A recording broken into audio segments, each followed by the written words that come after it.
4 minutes remaining.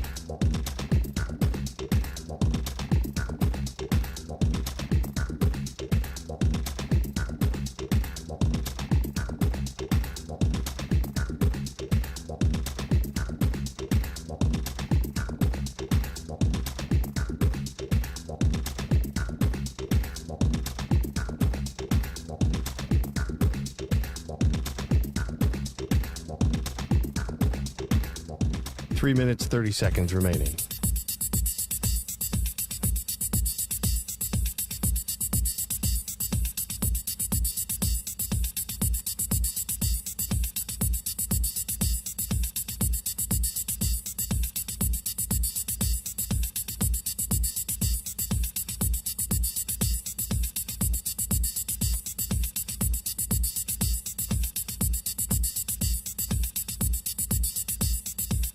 Three minutes remaining.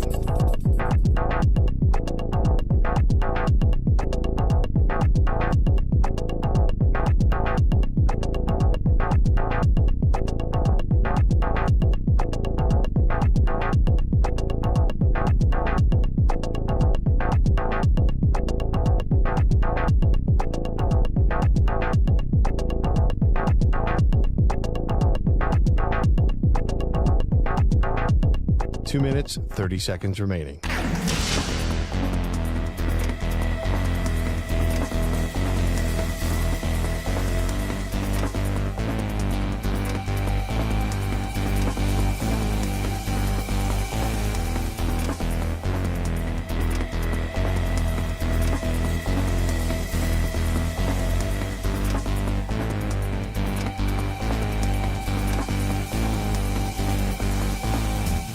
Two minutes remaining.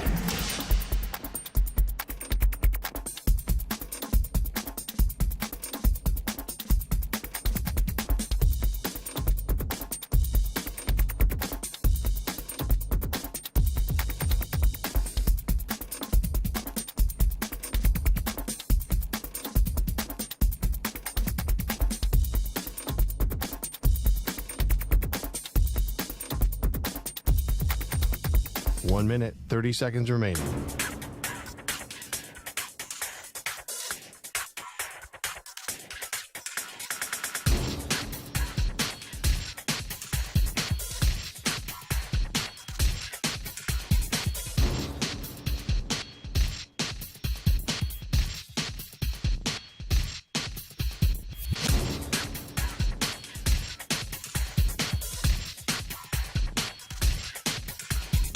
One minute remaining.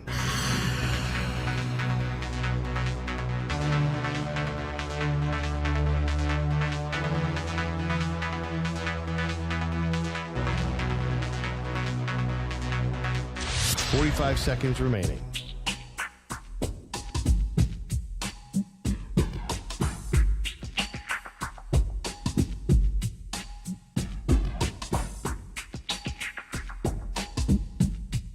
Thirty seconds remaining.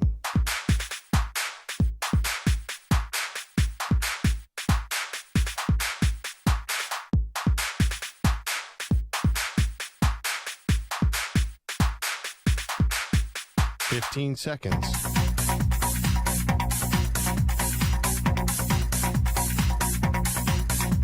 Break ends in 5 seconds.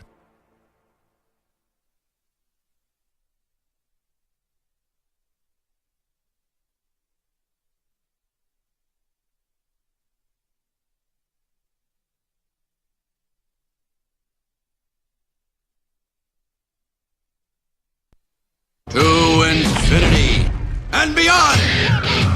He's live. He's nationwide. This is the Zach Gelb Show.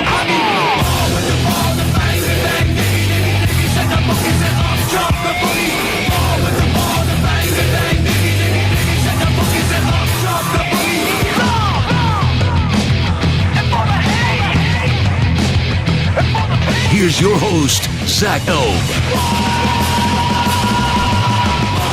Live from the palatial yet not overly ostentatious studios of the Infinity Sports Network here in beautiful New York City, sitting on top of the 10th floor of 345 Hudson Street. Welcome to the first Football Friday of the year right here on the Zach Gelb Show across all of our great local Infinity Sports Network affiliates, Sirius XM, Channel 158, the free Odyssey app, and of course, streaming live on YouTube. 855-212-4227 is the number to jump on in. 855-212-4227. You could always get at me on Instagram where I'm straight flexing or via the good old cesspool of Twitter X at Zach Gelb. That's ZachGelb.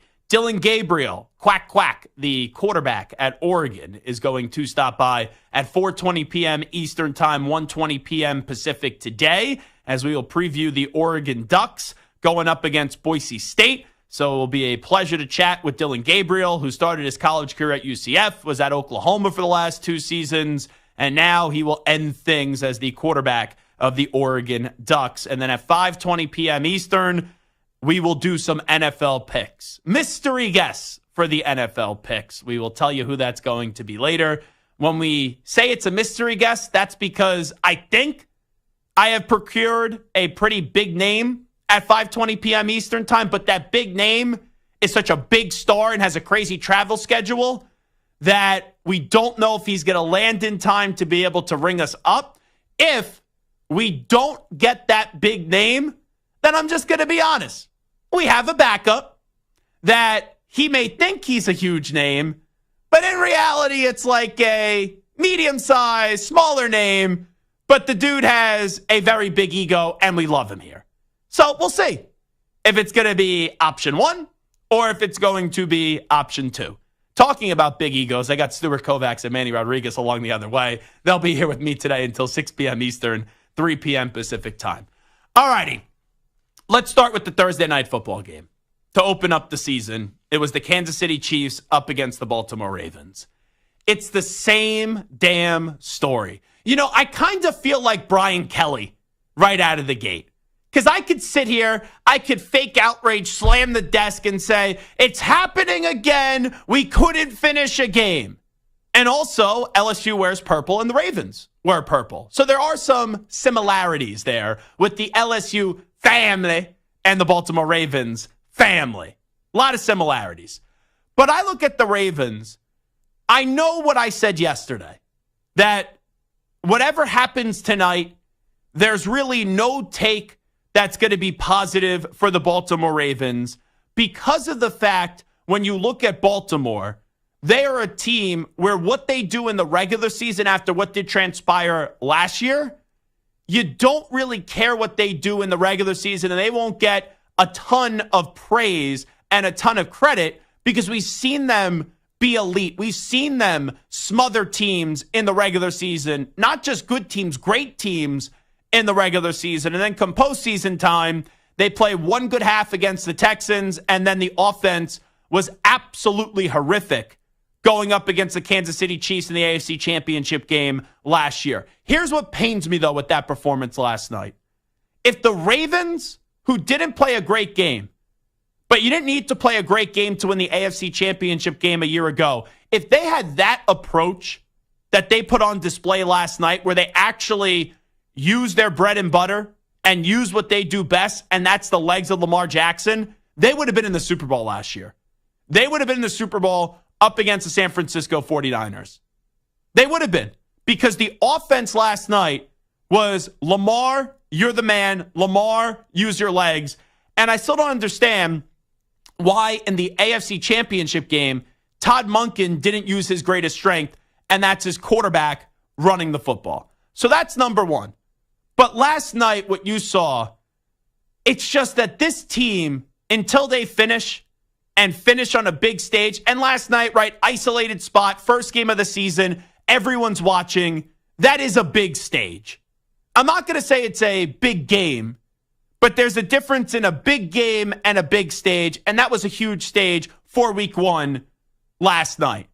And towards the end of the game, you saw why the Ravens are the Ravens. And why when I picked the Ravens to go to the Super Bowl yesterday to lose to the Rams, everyone's like, oh, why do you believe in the Ravens? Why do you believe in the Ravens? I just didn't want to pick the Chiefs, right? Like the Chiefs are back-to-back Super Bowl champions. Everyone's going to say, Chiefs are going to win the Super Bowl. Chiefs are going to get to the Super Bowl. Because you know what? If you said, Zach, I'm going to put a gun to your head. Tell me who wins a Super Bowl this year or you're going to lose your life. Yeah, I would put my life then and the odds of me continuing to survive on the Kansas City Chiefs. Because Kansas City, we'll get to them in just a second, they didn't even play their best, and they haven't even played their best the last year plus, and they're still better than all the rest, which is really, really impressive. And there is something that's happening in Kansas City that I'll get to in just a second that the rest of the league should fear. But you look back at that final drive for the Ravens, and it's the first mistake I thought was after they complete that big play down the sideline inbounds with about 40-something seconds left. A veteran quarterback like Lamar, a leader, a face of the franchise like Lamar Jackson. We know how much money he is getting paid, and it's well-deserved. You got to know what to do in that spot. You are a vet now. You're not a rookie. I know he's not an old man, but he's not a youngster anymore. He is a 2-time MVP.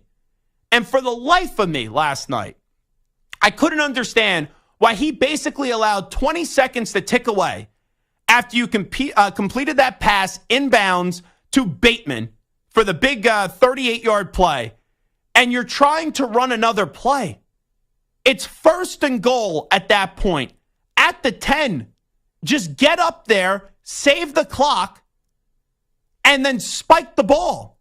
Instead, he allowed 20 seconds to run off the clock. And when you do that, and yes, he had Isaiah Likeley open on the next play, and Likeley got hurt because, he just fell down hard on the spot for how high the ball was up there. But the problem there was when you allow, and Lamar has to make a better throw there, but when you allow Lamar Jackson to let that clock go away, and then after that play, there's only 10 seconds left, and you have no timeouts, you take away his greatest strength. And that's his ability to run the ball. If they get up to the line with, let's say, 30 seconds left and they spike it, even though they lose it down, you could still have Lamar use one more play where he could use his legs and still be all right. Either Lamar needs to get out of bounds or you get back up and you spike it again. But once Lamar does not spike that football, you take away his greatest strength, and that's him running the ball. So Lamar needed to make a big throw. And Lamar had three chances to make a big throw. The first one to Likeley was open. You got to give him a legitimate chance to catch the football. As good as Isaiah Likeley is, he had no chance to catch that football. Then the next play, I call, as the kids would say, cap. Zay Flowers is wide open. Trust me. I don't say usually I can make a throw that an NFL quarterback can't make. But pretty much anyone could have just tossed that ball up in the vicinity of Zay Flowers, and the Ravens would have scored, and then they probably would have gone for two. And that ball was nowhere close to Zay Flowers. And then Lamar Jackson, after the game, I couldn't believe what he said. Lamar said he thought the ball, he wasn't trying to throw it to Zay. He was trying to throw it to Rashad Bateman. That's the point where I call cap. That's the point that I don't believe. Because you clearly were going for Zay Flowers. So mistake one, mistake two. And then here's the crazy part. Here's the mental part with the Baltimore Ravens when you got the boogeyman of the Kansas City Chiefs standing in your way. Lamar makes a great throw on the last play of the game, and you have Isaiah Likeley make what we all think is this incredible catch. And Mike Tirico's going nuts on the NBC broadcast, and so is Chris Collinsworth. And you see John Harbaugh put up the two fingers. We're going for it. We're going to go win the game, right? And then it's, let's see the replay. And by the smallest of margin, a razor-thin margin, Isaiah Likeley, wearing black cleats, just had a portion of his toe, not even the full toe, a portion of the toe, out of bounds, incomplete, and the game is over. So I understand people could sit here and say, hey, Lamar made the play at the end. Likeley just didn't get his feet down. but that was the third time. The 2 plays before, he had easy touchdowns. The second one to Zay Flowers should have easily been a touchdown. The first one, he needed to at least give Isaiah Likeley a 50-50 chance. He gave him a 0% chance. So I'm not making excuses for Lamar today. Lamar in this game was their best player. I'm not taking anything away from Lamar Jackson. But even though he was their best player, down the stretch late, he was also the biggest reason why they didn't win the game. And fair or not, because I know people get very sensitive when talking about Lamar, the reality is he needed to finish that game. He needed to at least put them in a position where you're going for 2, and then guess what? You go for 2 there, you put Henry, who did nothing in the second half, by the way. You put Henry on the field with Lamar, and it sets it up for 2 yards where you have no clue if Lamar is going to take the ball to the outside, run it up the middle, run it to the right. You have no clue where it's going to Derrick Henry. Maybe you end up doing a jump pass to Derrick Henry. Like, there's so many options there when you could run a 2-point conversion play with the explosiveness of Lamar Jackson and Derrick Henry. But again, the Ravens don't put themselves in that spot. The Ravens don't capitalize. The Ravens are a good team. The Ravens can maybe get redemption later on in the year up against Kansas City. But until they win the game that matters, you have every right to raise an eyebrow to Baltimore. And for years, I defended Lamar. I defended Baltimore. Last year was the first time when they lost that AFC Championship game when I couldn't do so. Because if you're going to lose, it's one thing. But you need to play great when you lose. And even though Lamar was their best player last night, he didn't play great. And last year in the AFC Championship game, there's other reasons why they lost the game. Monken was terrible, but Lamar was bad in the game as well. And it's here we go again. Kansas City wins a game when they don't even play their best brand of football. More on Kansas City in just a second. But if you thought it was offensive on how the Ravens tried to finish that game, I actually thought after the game it was even worse.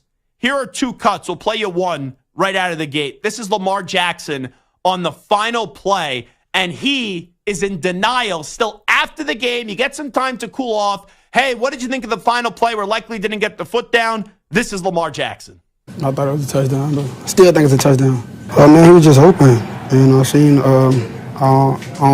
don't want to get it wrong, but it looked like 32 and 20 was like turning to like pursue him when he realized where the ball was going. So I threw it so he can like make a play on it, just so I don't throw it like a line job to hit him in the face mask and they turn around and pick the ball. So I gave him the ball so he can jump a little bit. But I thought he did a great job, acrobatic catch, and I believe it was 2 feet in. I'm going to stand on that. There are sometimes officials and replay mess things up. And then we could have a fair, honest conversation about that. When you go back and watch the replay, there's no discrepancy. It's obvious. Even though it was close, it was obvious that Likeley didn't get that second foot down fully in bounds. So for the leader of the team, for the franchise quarterback after the game to say, I thought he got 2 feet in. All right, if you would have just said that, hey, I thought initially he got 2 feet in. We all initially thought he got 2 feet in. But after you see the replay and you go, oh, I'll stand on that he still got 2 feet in, what are you watching? You're not watching the same feed that I was watching, that Manny was watching, that Stu was watching, and everybody else. And you sound like an idiot. You sound like you're in denial. And it's a bigger point. The bigger point is this. They know how tough it is to beat Kansas City. Kansas City is not only their kryptonite, it's everyone's kryptonite. Go ahead, you beat them in the regular season before. But in this game, when you lose to them again, and this game is close and you had every chance to win the game, my quarterback afterwards can't get up there and say, hey, I thought he got 2 feet in. I'll still stand on that. What are you standing on? He didn't get 2 feet in. It's just stupidity. And if you thought that was dumb, I love Isaiah Likeley. He made me a lot of money last year when Mark Andrews got hurt, and I bet him on a bunch of anytime touchdowns at great odds. But Isaiah Likeley, last night, taking a shot after the game at the Kansas City Chiefs, who are back-to-back world champions, and they beat the Ravens in your own house last year at the AFC Championship game. For you to then lose to them to start off the season, and you go, I'm not really impressed with them. If we see them again, yeah, we'll beat them, is a joke. A joke. That's fake tough guy mentality from the Ravens and Isaiah Likeley last night, who had a really good game. And I like Isaiah Likeley. But I didn't like these comments from Isaiah Likeley. I say this is probably the worst game we're going to play all year. So if this is their best that they got, I mean, good luck in the postseason. You know what that sounds like? And I know this because I am seeing the Patriots of the last 20 years play out again. This time it's with Kansas City. That's like any time the Patriots would play the Steelers would open their fat mouths, they would say stupid things, and then Tom Brady, Rob Gronkowski, and Bill Belichick would shove it up your you-know-what. So for the Ravens, after they lost, and for Isaiah Likeley, after a loss, to talk a big game, what does it say about your team? Because Kansas City did not play great last year in the AFC Championship game. They were begging you last year to go to the Super Bowl, and the Ravens couldn't beat them. And then the Chiefs didn't even play a great game last night. That was like a B-, C+ game for the Kansas City Chiefs, and they still beat you. So that is just a fake tough guy in Isaiah Likeley, who I like a lot after the game. And no one could actually believe what he said afterwards. And this is just a football team that's in denial. Lamar in denial. Oh, yeah, Likeley got 2 feet in. Likeley, oh, that's the best they have to offer? Well, I like our chances against them the next time around. Stop talking. You lost the game. Now go on out there. If you play them again in the postseason, shut your mouth, do something like actually win the game. And then afterwards, if you win, you could drag the Chiefs up and down the field from the goal line to the other side of the field on the other goal line. Until then, don't talk a big game, because the Ravens don't deserve to talk a big game against the Chiefs, because the Chiefs are a dynasty. The Ravens with this group are a team that maybe one day could win a Super Bowl, but with this group, they haven't won anything of importance yet. So please, shut up. When you lose a game like that, Lamar embarrassed himself afterwards, and Isaiah Likeley embarrassed himself as well. It is the Zach Gelb Show on the Infinity Sports Network. All righty, I got to take a breath. I got to take a timeout. I got to calm down a little bit. It's the first football Friday of the year. I should be in a good mood, but I just hated what the Ravens said last night. And I'm a believer of the Ravens. Like, I've been trying to hold the torch for the Ravens last few years. But last night, that was just disgusting how they handled that afterwards. We'll take a break. It is the Zach Gelb Show on the Infinity Sports Network. Football is back, and what better way to celebrate than winning some cash with Sleeper Picks? Sleeper Picks is a fantasy game, but you could win real money. Just pick more or less on at least 2 player stats. If your picks are right, you win. And you could pick up to 8 players to win up to 100 times your money. And Sleeper has a couple huge offers to kickstart the football season. For new users, Sleeper will match your first deposit with up to $100 credit to your account. If you've already played, Sleeper's got discounted player projections for you every week of the season. So download the Sleeper app now and use promo code SCORE, and your first deposit will be doubled with a credit up to $100. What are you waiting for? Download today and use my promo code SCORE for a credit up to $100 match on your first deposit. That's code SCORE. That's SCORE. Must be 18 years in most states and in state where it is legal. Promo code and other restrictions apply. Visit sleeper.com. Please wager responsibly. Gambling problem? Call 1-800-426-2537 for help. Paid for by Blitz Studios.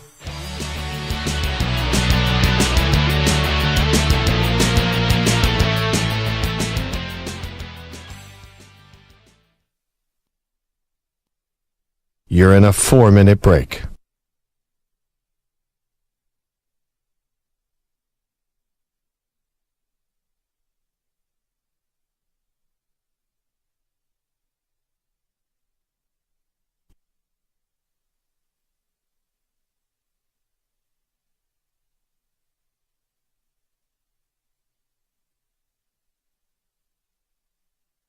3 minutes, 30 seconds remaining.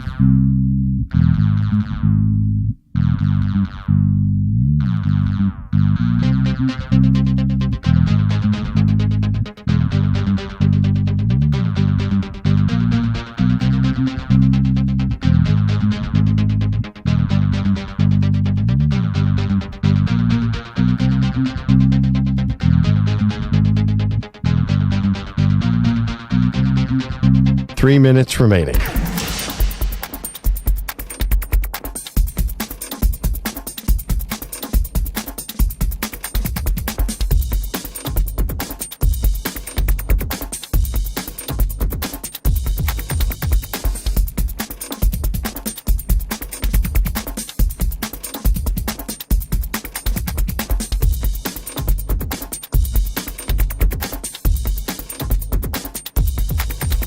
Two minutes, 30 seconds remaining.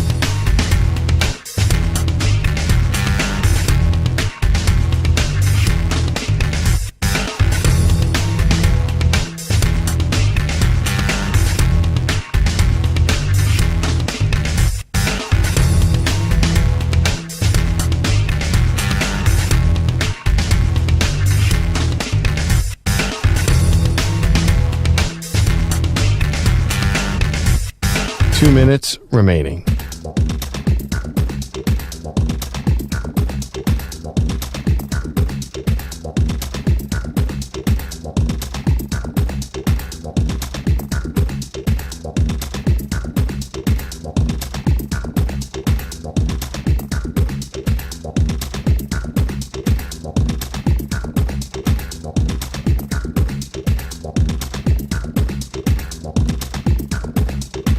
One minute, 30 seconds remaining.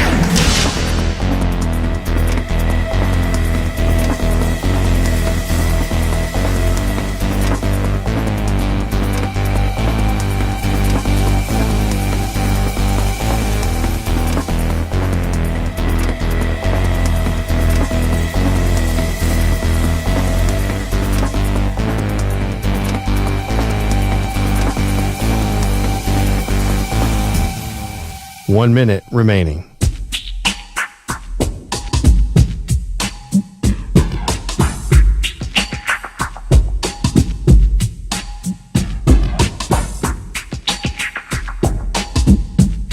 Forty-five seconds remaining.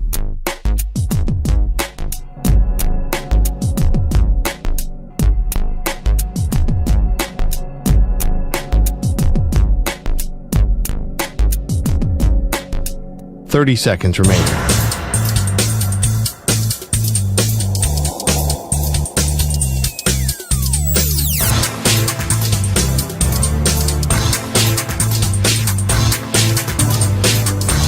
Fifteen seconds.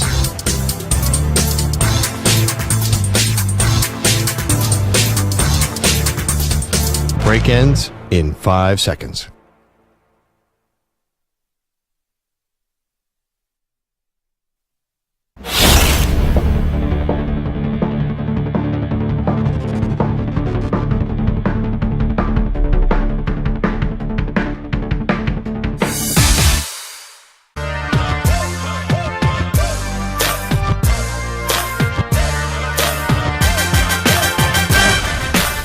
Listening to the Infinity Sports Network. All right, it is the Infinity Sports Network, and it is the Zach Gelb Show.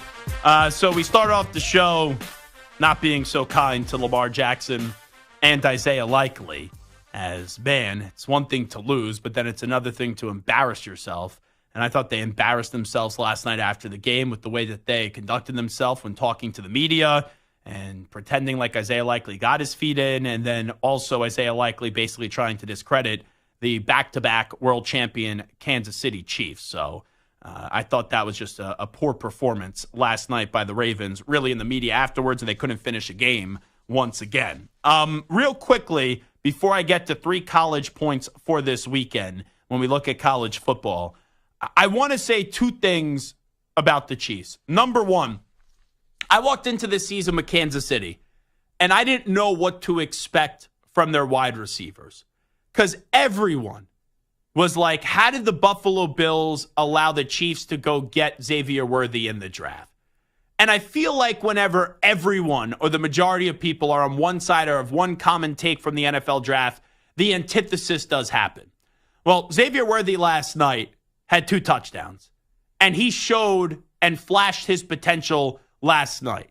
Rashee Rice, as long as he could stay on the field and stop being a knucklehead off the field, he is a tremendous wide receiver. He is really good. So I look at the Chiefs and Pacheco. I said this last year going into playoffs.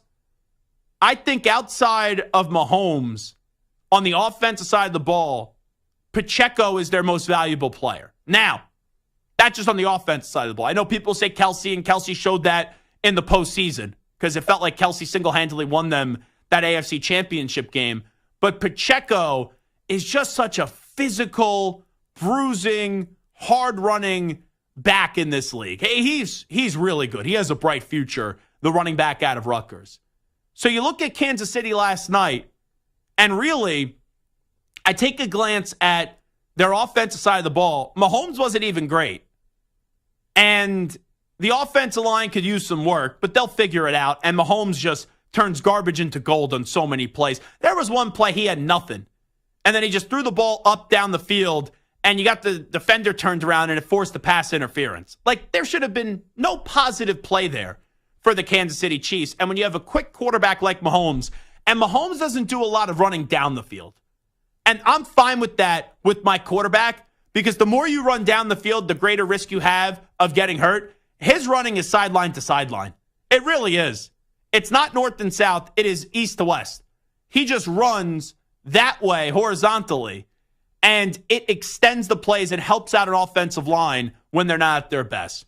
But the weapons for Kansas City, even with Kelsey doing nothing in the game last night, the weapons for Kansas City and Kelsey, can you get some yards in the game? I had a boost parlay last night. It was Derrick Henry, anytime touchdown. It was then the Ravens. I teased it up to 7.5. So that would have hit. And then all I needed, and plus 7.5 for the Ravens, then all I needed was 58.5 yards from Travis Kelce.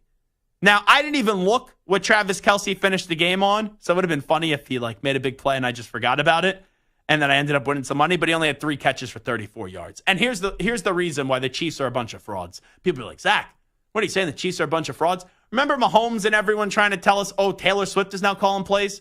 Let me tell you this. There's no way Taylor Swift is calling plays if her guy, her man, and Travis Kelce's only finished in a game with 4 targets for 3 catches and 34 yards. So let's pump the brakes on that Taylor Swift. What do they call her, Stu? You're a big Swiftie. Tay-Tay, right? Yeah.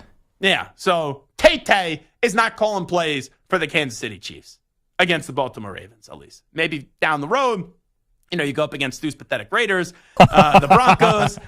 Taylor, get out of the comfy luxury box. Come down on the sideline, and we'll let you call the plays.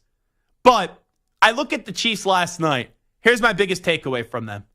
Even though the wide receivers did shine, and Worthy showed he was worthy with his 2 touchdowns, 1 on the ground, 1 receiving. Rashee Rice had 7 receptions for 103 yards. Gray, Kelsey, right? Justin Watson, we know they have enough there. And then Pacheco's a really good back. I'm still blown away by this Chiefs defense. They didn't play their best game, but to lose L'Jarius Sneed, and going back to last year, if we're just being honest, and it's not taking anything away from Mahomes and Reed, the reason the Chiefs won the Super Bowl last year was because of their defense. Mahomes even said it to me in the AFC Championship game afterwards. His role was a game manager. And we know what Chris Jones did, making that huge play in the overtime to force that field goal attempt when Shanahan elected to take the ball first, and then you got the ball back in the hands of Patrick Mahomes, and he ended up winning the game. But that defense, and Chris Jones with the fumble force last night, he's just tremendous. He really is. He's great, and there's a reason why he's a top 10 player in the league, but I don't want to call him underrated, but I feel like he still should get more and more and more respect. And it's easy when we talk about the Chiefs, right? It's Mahomes, it's Andy Reid, it's Travis Kelce, it's Taylor Swift. We need to start talking about Chris Jones a lot because it goes back to their first Super Bowl victory with this group, and in every Super Bowl performance or run that this group's had, Chris Jones has been an absolute stud on the field. But that defense, the last year plus now, has been better than the offense. And that's a big, scary thing for the rest of the NFL.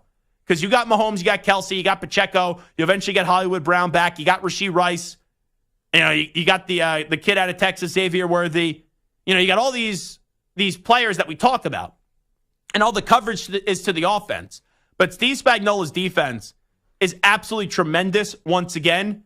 And when you have the best quarterback in the league and you have the best coach in the league who's an offensive-minded head coach and your best unit, your best side of the ball is the defense, that just shows you how tough it is to beat the Kansas City Chiefs. All righty, real quickly, I'll give you 3 college football takes for this weekend or 3 conversations for this weekend in college football. Michigan, I'm fascinated by what's going to happen with their quarterback.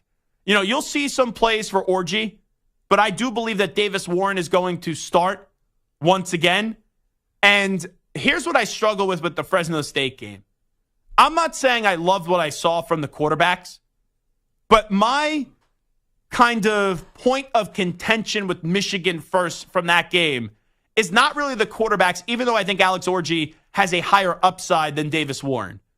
But that offensive line needs to be significantly better. And if that offensive line is not significantly better up against Texas compared to their below average performance, which is rare to see from a Michigan team, that they put on display against Fresno State, then Michigan doesn't have a shot in the game. And Donovan Edwards needs to be Donovan Edwards from the national championship game or Donovan Edwards from 2 years ago. Because what Donovan Edwards was in the last regular season was very disappointing.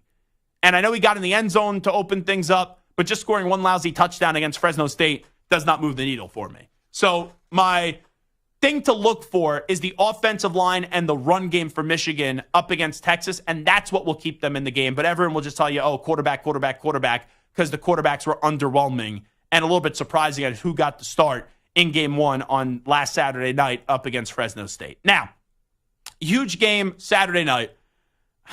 So I'm on the Fan tomorrow, quick show from 9 to 9:30 a.m. Then I'm getting in a car, Eastern time, and I am driving to right outside Philadelphia. I have a wedding. But before I go to the wedding, and I have a hotel, obviously, all that stuff, I am going to a sports bar with some buddies that are obviously invited to the wedding, and we're watching the Michigan-Texas game. So I get out of here at 9:30. Hopefully I don't have Stu Kovacs traffic to get down to Philadelphia, and I pull right in there at about 12 o'clock, let's hope, to see the start of that game.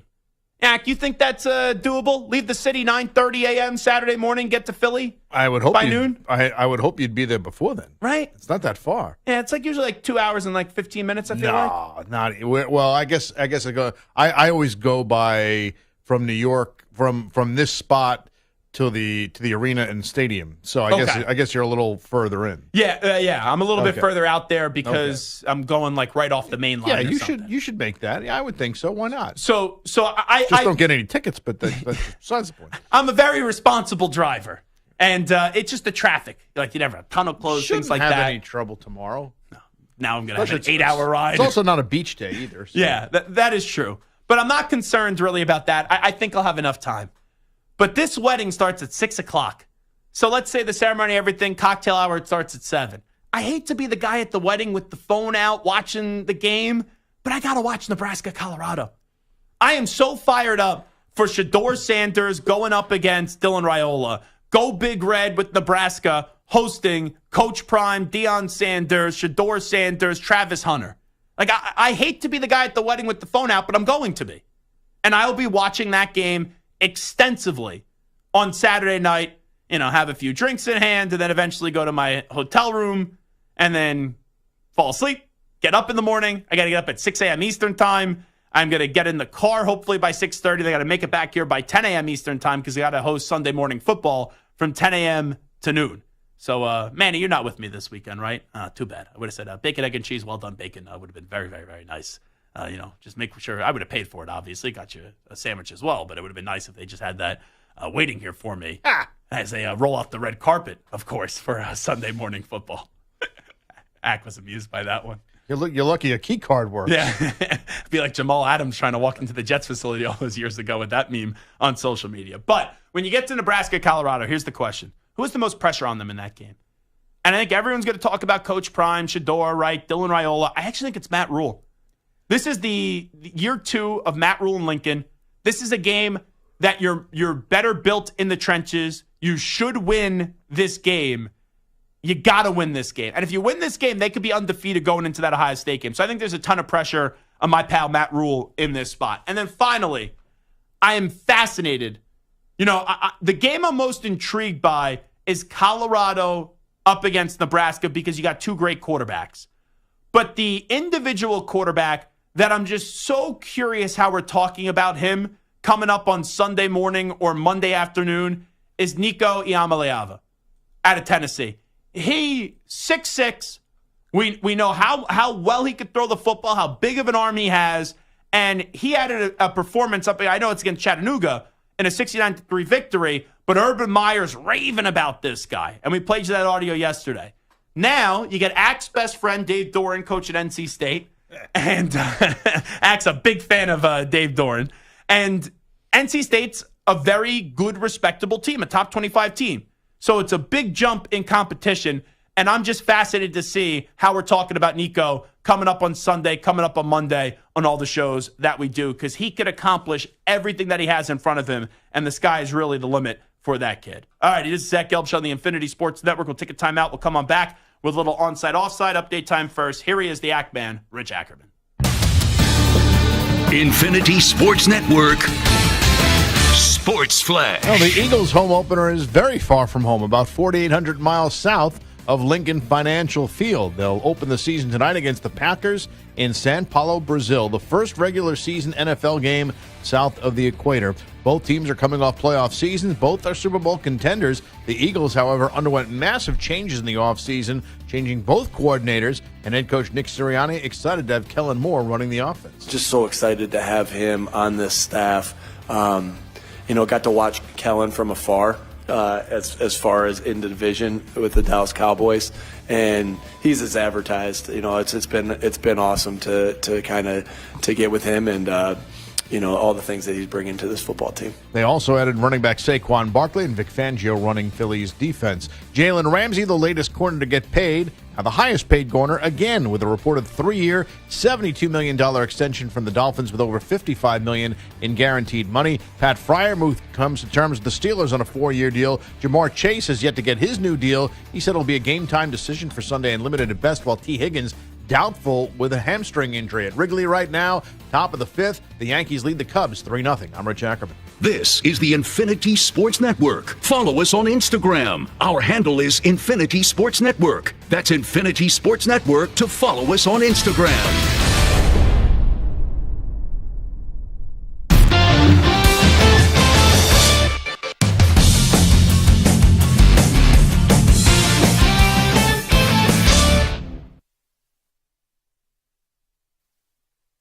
You're in a 5-minute break.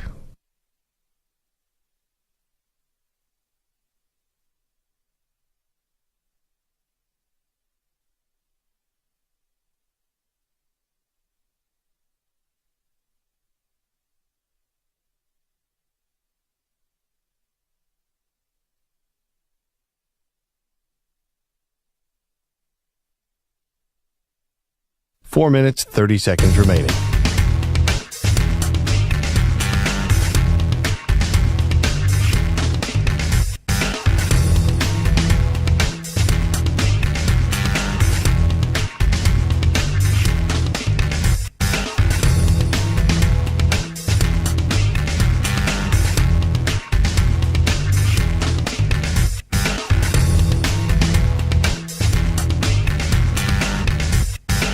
Four minutes remaining.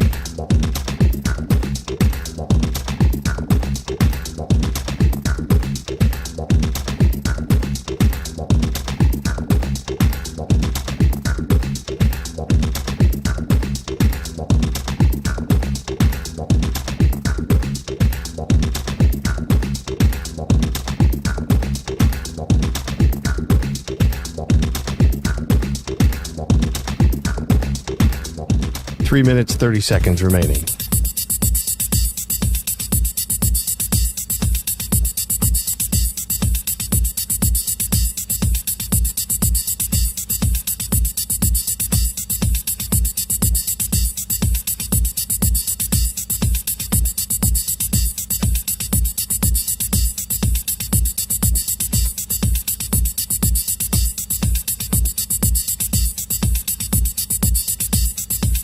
3 minutes remaining.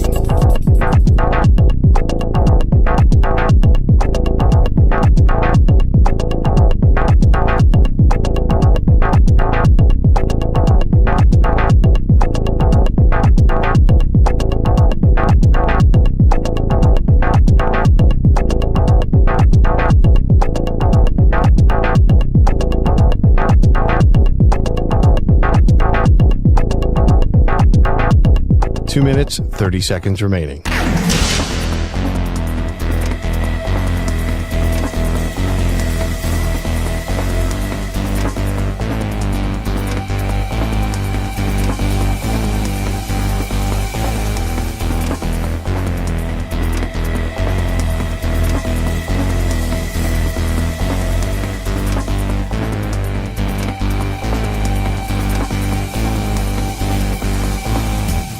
Two minutes remaining.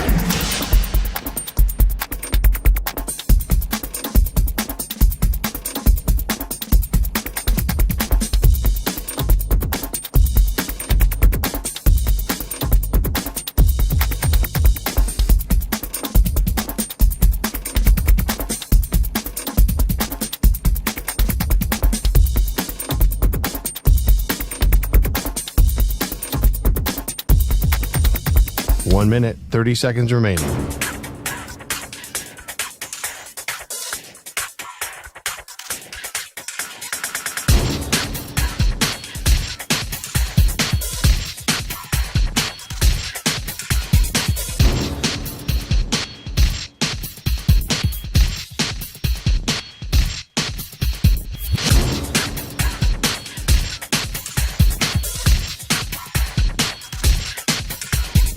One minute remaining.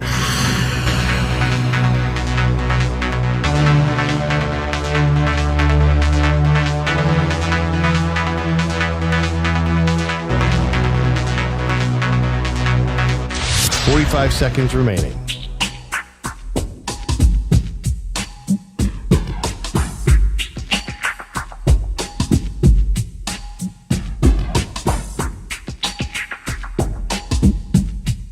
Thirty seconds remaining.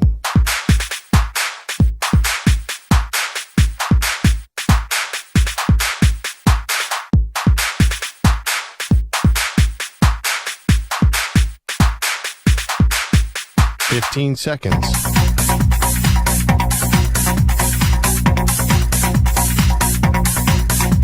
Break ends in 5 seconds.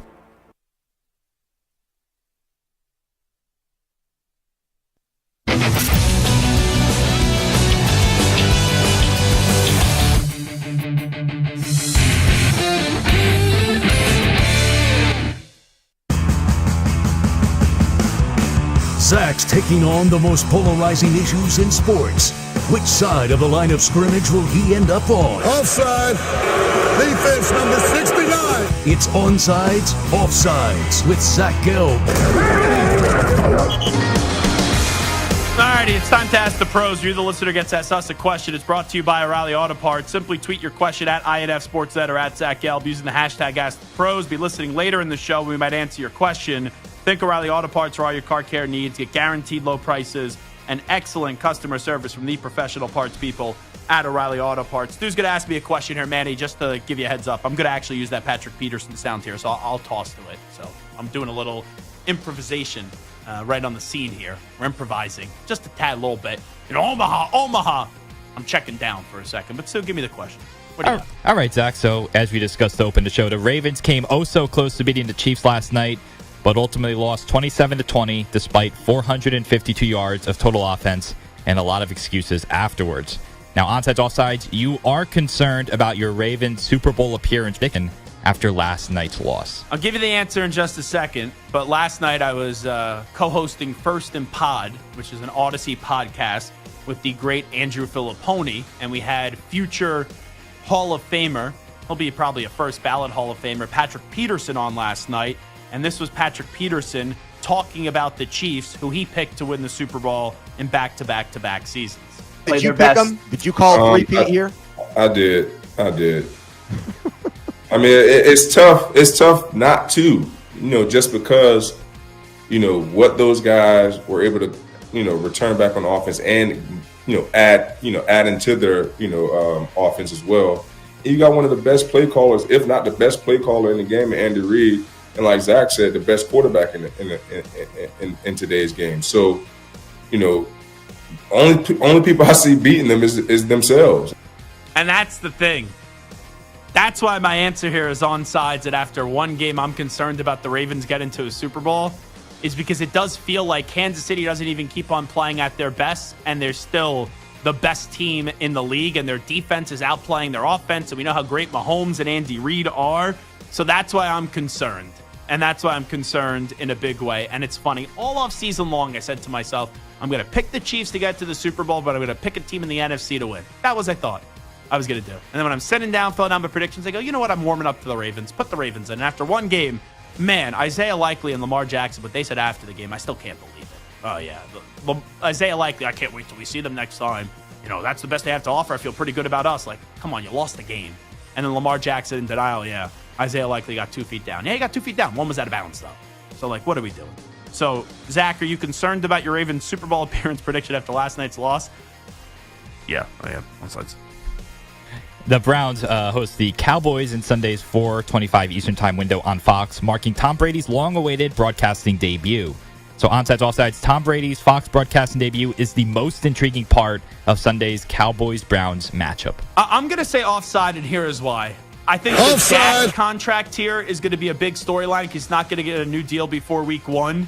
I'm not trying to undersell the Brady debut because it is big, but here's one storyline that I'm more fascinated about, and that's Amari Cooper going up against the Dallas Cowboys. Amari Cooper is such an underrated wide receiver. He was in Dallas. He's really good. Now he's on the Cleveland Browns, and he continues to just be a phenomenal, underappreciated wide receiver in the league. And all this guy does is produce. I'm kind of pulling for Amari Cooper this weekend. I don't know what the number is. I'll have to take a look. But I'm going to put an anytime touchdown bet on Amari Cooper this weekend. So we'll see how that is. I'll take a glance at that. But you asked me, Tom Brady's Fox broadcast debut is the most intriguing part of Sunday's Cowboys-Brown matchup, and I did go offside. All right, next one. Let's go. Just days after Patrick Surtain II reset the cornerback market, Jaylen Ramsey did so himself today as the Dolphins gave him a 3-year extension worth $24.1 million per season. Yeah, don't forget about the .1 because yes, we know that Pat Surtain II got $24 million a year. I like that. That's a good level of pettiness from Jaylen Ramsey. They got to have the .1. The former Jaguar and Ram played just 10 games for the Dolphins last season and will be 30 years old next month. So onsides, offsides, Jaylen Ramsey deserves to be the highest paid cornerback in the NFL. Deserves, sure, onsides. Do I think he's the best corner in the league? No, I don't. He's still a top 5 defensive back in this league, but I think Pat Surtain and Sauce Gardner are the 2 best corners in this league. But he is very, very, very good. He is great. And when you're in that conversation, you get the right to reset the market, and that's something that he deserves. What do you think the number is, Amari Cooper anytime touchdown? I'd say plus 300. Ooh, no. That's big.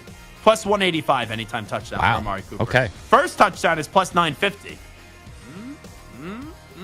Pretty good. All right, let's go. Next question.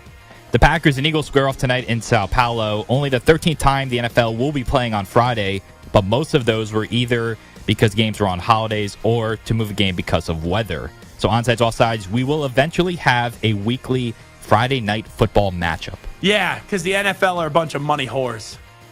Any time there is a chance for the NFL to make more money through a streaming deal, through a different package, the NFL would honestly shove an old lady and prevent an old lady from crossing the street if it meant that they can make one more penny on the bottom line for the NFL. They're pigs, but they know this, and I know this. They have us by the cojones.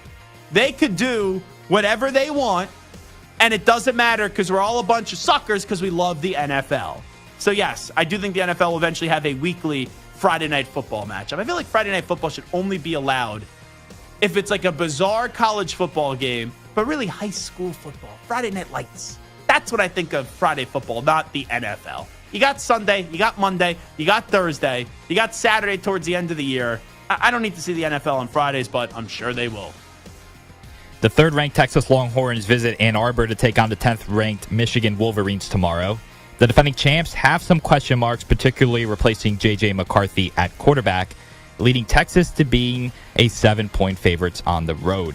So onside, offsides, Michigan will come within a touchdown of Texas tomorrow. I saw that at 7.5 earlier. It's now down to 7. I would buy a half point on that if I'm betting it. I do think they're going to keep it just within it may be a touchdown. So you could push it 7. I would buy the half point and plus 7.5. And here's why. I have gambled enough in my life. I am not a good gambler. 98% of the people aren't good gamblers. And if you say you're a good gambler, you just highlight your wins. You never talk about your losses. I used to joke around with Pat Boyle all the time. I only see when you post your wins. You ever post your losses? Like, do you ever put the bets out before? And then Pat started to do that because I was just joking with him. Everyone's telling you Texas, Texas, Texas, Texas, Texas, Texas. This opened at 4. It got up to 1.7.5. Texas should beat Michigan. Should beat Michigan pretty easily. I also heard Hickey guarantee that this is going to be a blowout. It's going to be like 34-10. Ooh. So I think Texas wins the game. I'm going to say backdoor cover. Michigan, though, plus 7, plus 7.5. So I do think they'll come within a touchdown or just a touchdown. I will go onside. All right, and last one, sticking with college football, USC announced that they are retiring the number 13 jersey of Caleb Williams after his two seasons at the program, where he won a Heisman Trophy, but only had a record of 23-10, including just 7-5 last season. So onsides, offsides, you are okay with USC retiring Caleb Williams' number. Yeah, it may be a little bit early. It may be a little bit premature, but I am okay with it because this is supposed to be the next generational, the next great quarterback.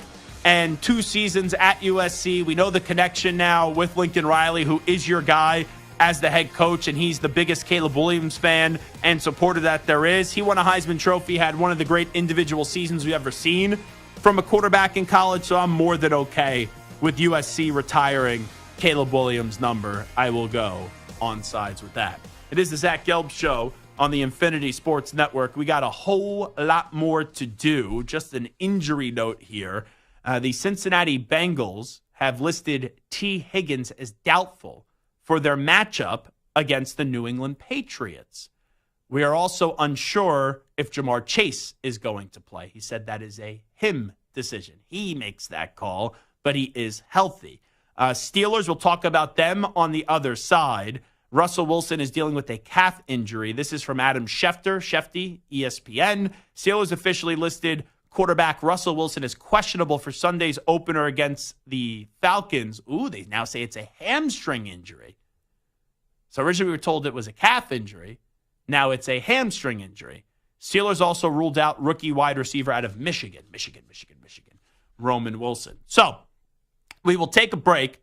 When we come on back, Steelers-Falcons, one of those decent games on the week 1 slate. Like, it's not what we saw last night. It's not Rams and Lions. It's not Eagles and Packers. It's not 49ers and Jets. But that should be a solid game with the Steelers and the Falcons and 2 teams that have been in the offseason news cycle. So I'll ask you this simple question.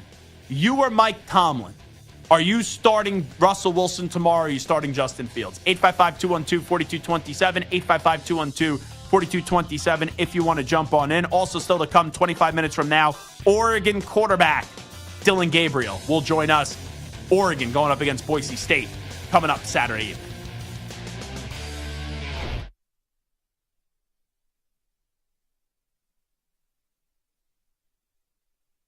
You're in a 5-minute break.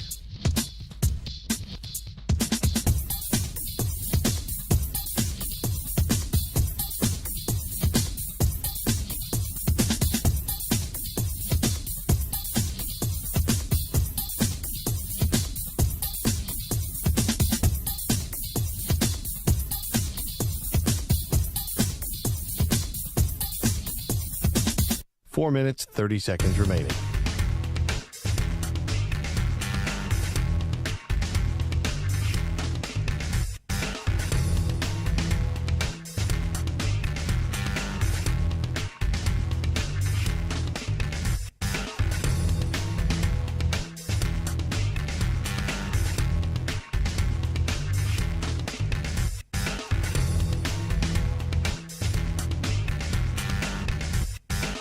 Four minutes remaining.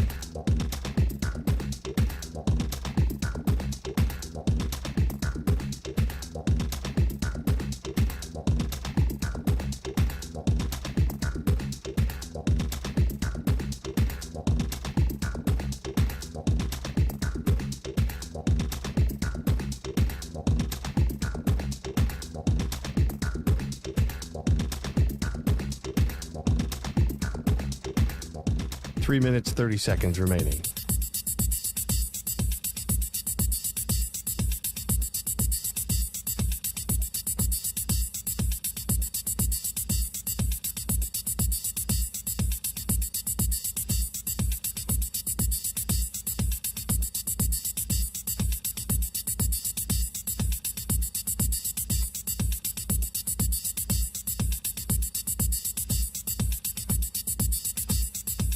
Three minutes remaining.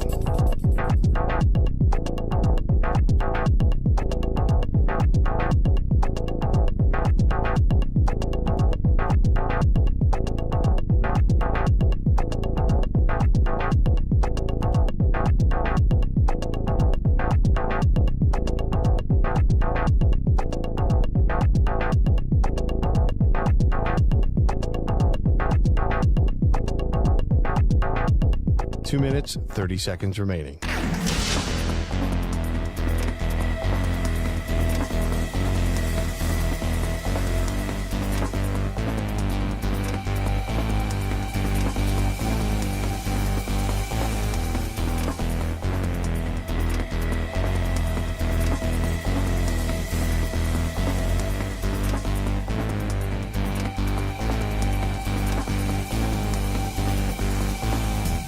Two minutes remaining.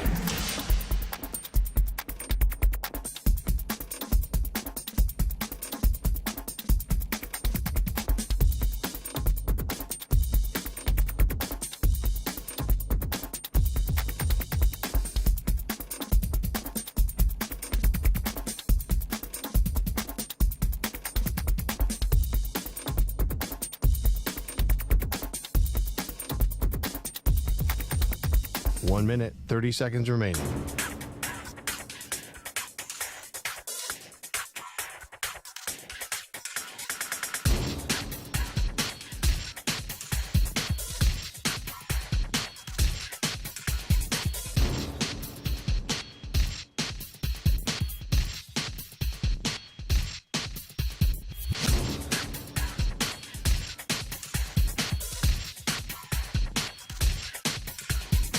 One minute remaining.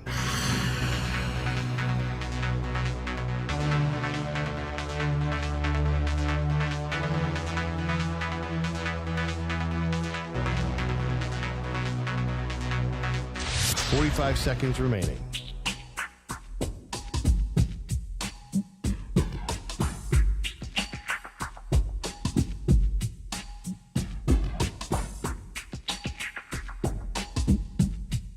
Thirty seconds remaining.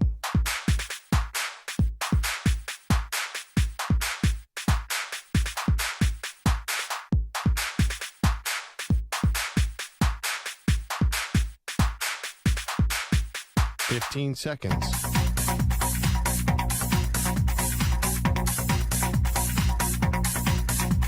Break ends in 5 seconds.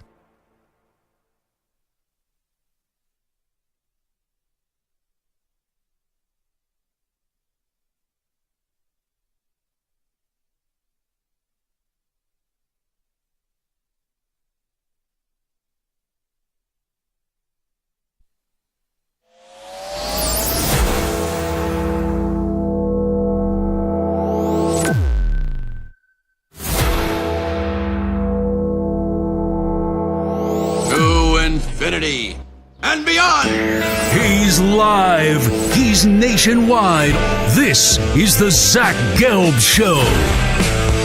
We have a source off. Hour number 2 of our radio program. It is the Zach Gelb Show on the Infinity Sports Network. Usually when there's a source off, it is Shams Charania against Adrian Wojnarowski. And let me tell you, I've usually been indifferent. I've always liked Shams. I've always liked Woj. I don't dislike Shams, but after I tailgated with Woj at the Springsteen concert in Philadelphia, sometimes when you hear Woj on TV, like you wouldn't be like, oh, that's a fun guy. Adrian Wojnarowski, fun guy, good guy, enjoyable person. Really enjoyed when I was tailgating it up with Woj inside the confines, or right outside the confines of Citizens Bank Park, for Bruce Springsteen and the E Street Band. But this source off is between two guys that I also like, Adam Schefter and Ian Rappaport. So Adam Schefter tweeted out, Steelers officially have listed quarterback Russell Wilson as questionable for Sunday's opener versus the Falcons due to his hamstring injury. And I just said this before we went to break. Hamstring injury? I thought it was a calf injury, going back to whatever knucklehead said, Russ, go push a sled back in July, and that's where he had his calf injury. Now, Ian Rappaport tweeted out, the Steelers have officially listed quarterback Russell Wilson calf as questionable for Sunday. Justin Fields took the first team reps today. So, Stu, you're always a well-prepared producer, and I think you will take this upon yourself to already do the work before I ask you to do the work. But I'm just wondering, did you happen to check what the Steelers officially listed the injury for Russell Wilson? Because one insider said the Steelers listed Russell Wilson as questionable with a hamstring injury. The other insider said it was a calf injury. I think it's a calf, but one insider says hammy, one insider says calf. So when we examine this and Stu does his diligent research, which is probably going to Steelers.com and seeing what the actual injury report is, what does it say? Yes, the actual injury report on Steelers.com says calf. Oh, Schefter's a bum. He messed it up. I love Adam Schefter. Oh, Shefty. So I guess Ian Rappaport 1, Adam Schefter 0 when it comes to the Steelers listing Russell Wilson as questionable because it's a calf injury. Alrighty, Mark Kabali. I think that's how you say his name.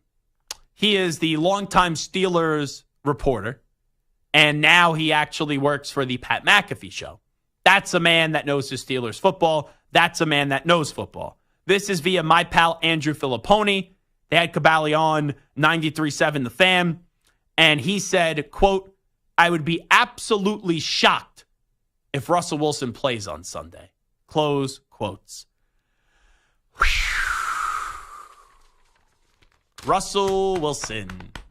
Seems like his time with the Steelers is already over even before it started. Now, before we found out this news, I was going to do a segment. If you are the Steelers, who do you play? Russell Wilson, not at 100%, or do you end up starting Justin Fields? And even before finding this new information, I was going to advocate for the Steelers to start Justin Fields. And I've been advocating for this for the last month because there was a quarterback competition. Russell Wilson, even though they said he won the job, it's not like he did anything that special. He won the job because he's a veteran in this league. And he's been a 9-time Pro Bowler. And they probably felt like they owed him it since they brought him in, even though they're only paying him like $1.5 million or whatever it is. But at this stage, Russ in 2024 or Justin Fields in 2024, who has the higher upside? It's easily Justin Fields. I know what Russ is. Russ last year showed you he's not as putrid as we thought he was when he had that one season in Denver. The second season, he played fine. He's an average, below average, like right in that range type of quarterback. And sometimes he could find the fountain of youth and look like a good quarterback again. So I look at Justin Fields, even though in Chicago he failed. Now the Bears didn't put a good team around him, and there's questions about Justin Fields' arm. But I know at least what Fields is going to give you on the ground. And this Steelers offensive line is not in a good spot. It's not in a good state. Like the Steelers, they kind of have the Giants syndrome as well, where it's like, hey, we improved the offensive line. We're going to be better on the offensive line, but you're improving a bad offensive line. So just because you improve the bad offensive line, it doesn't mean you go from bad to great. You could, but there's a chance you go from bad to then, all right, improved, but you're still a below average offensive line. You're still not a good offensive line. So I would start Justin Fields, not only because Russ is hurt, but even before that, I think he has a higher upside, and he could kind of help out an offensive line that is not going to be strong to start the season. Maybe they develop into a strong offensive line by utilizing his legs. So that's what I would do. Now, we'll get back to this Russell Wilson injury in just a second, but let's hear from the man himself, Russell Wilson. He addressed reporters earlier today, and they asked him about his injury. This is Russ. I just felt a little tight. I just wanted to be smart about it. Obviously, play the game on Sunday. Hope hoping I get to be in it, obviously, but just trying to get ready to go. So at this point, you're expecting to still start on Sunday? Yeah, I'm trying to get my body ready to go and rock and roll. So we're doing everything we can. How much were you able to do today out there? I just tried to focus on the throws. Really, didn't try to do too much. Try to be smart, knowing that we have all today and tomorrow, and then obviously Sunday morning. You want to know how sad it is, Stu and Manny, what Russell Wilson has become? This was a guy that used to be such a respected quarterback in the league. Usually when the quarterback is talking, everyone's silent, right? It's a big deal. What was the grunting going on there? Very weird, in the background. What the heck were they doing in that Steelers locker room? This is your quarterback. This is Mr. Unlimited. This is Russell Wilson. And he's talking about this serious, well, it's not a hamstring injury, because Schefter got that wrong. It's a calf injury. And he may not play this weekend, and we could barely hear what he's saying. Manny, do me a favor, because I need to just listen a little bit more intently. I want you to replay that, and I'll tell you where to stop, because there was a moment in there where I just said, Russell Wilson is not starting on Sunday up against the Atlanta Falcons. I just felt a little tight. I just wanted to be smart about it. Obviously, play the game on Sunday. Hoping I get to be in it, obviously, but just trying to get ready to go. So at this point, you're expecting to still start on Sunday? Yeah, I'm trying to get my body ready to go and rock and roll. So we're doing everything we can. Stop. I don't know what the heck was going on there. But when he gets asked, do you still expect to start on Sunday? That's a simple yes or no. And I think behind the male grunting that was going on in the background, that Russell Wilson said something along the lines of, I'm just trying to get my body ready to go. If he starts behind that offensive line, I don't think he makes it through the game.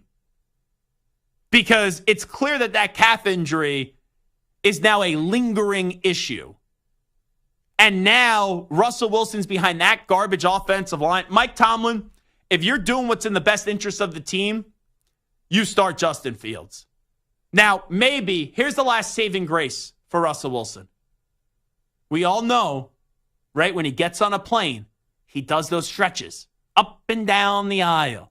So maybe he gets on the plane to Atlanta and he does those stretches while the rest of the team is probably trying to sleep or enjoy themselves on a plane. And he does the stretches, and then maybe the calf starts to feel a little bit better. That's the last potential hope to see Russell Wilson start this game on Sunday. All righty, with what we just heard, let's go around the room. Manny, sometimes people confuse you with the doctor. So, Dr. Rodriguez, what say you? Who is starting at quarterback on Sunday for the Pittsburgh Steelers?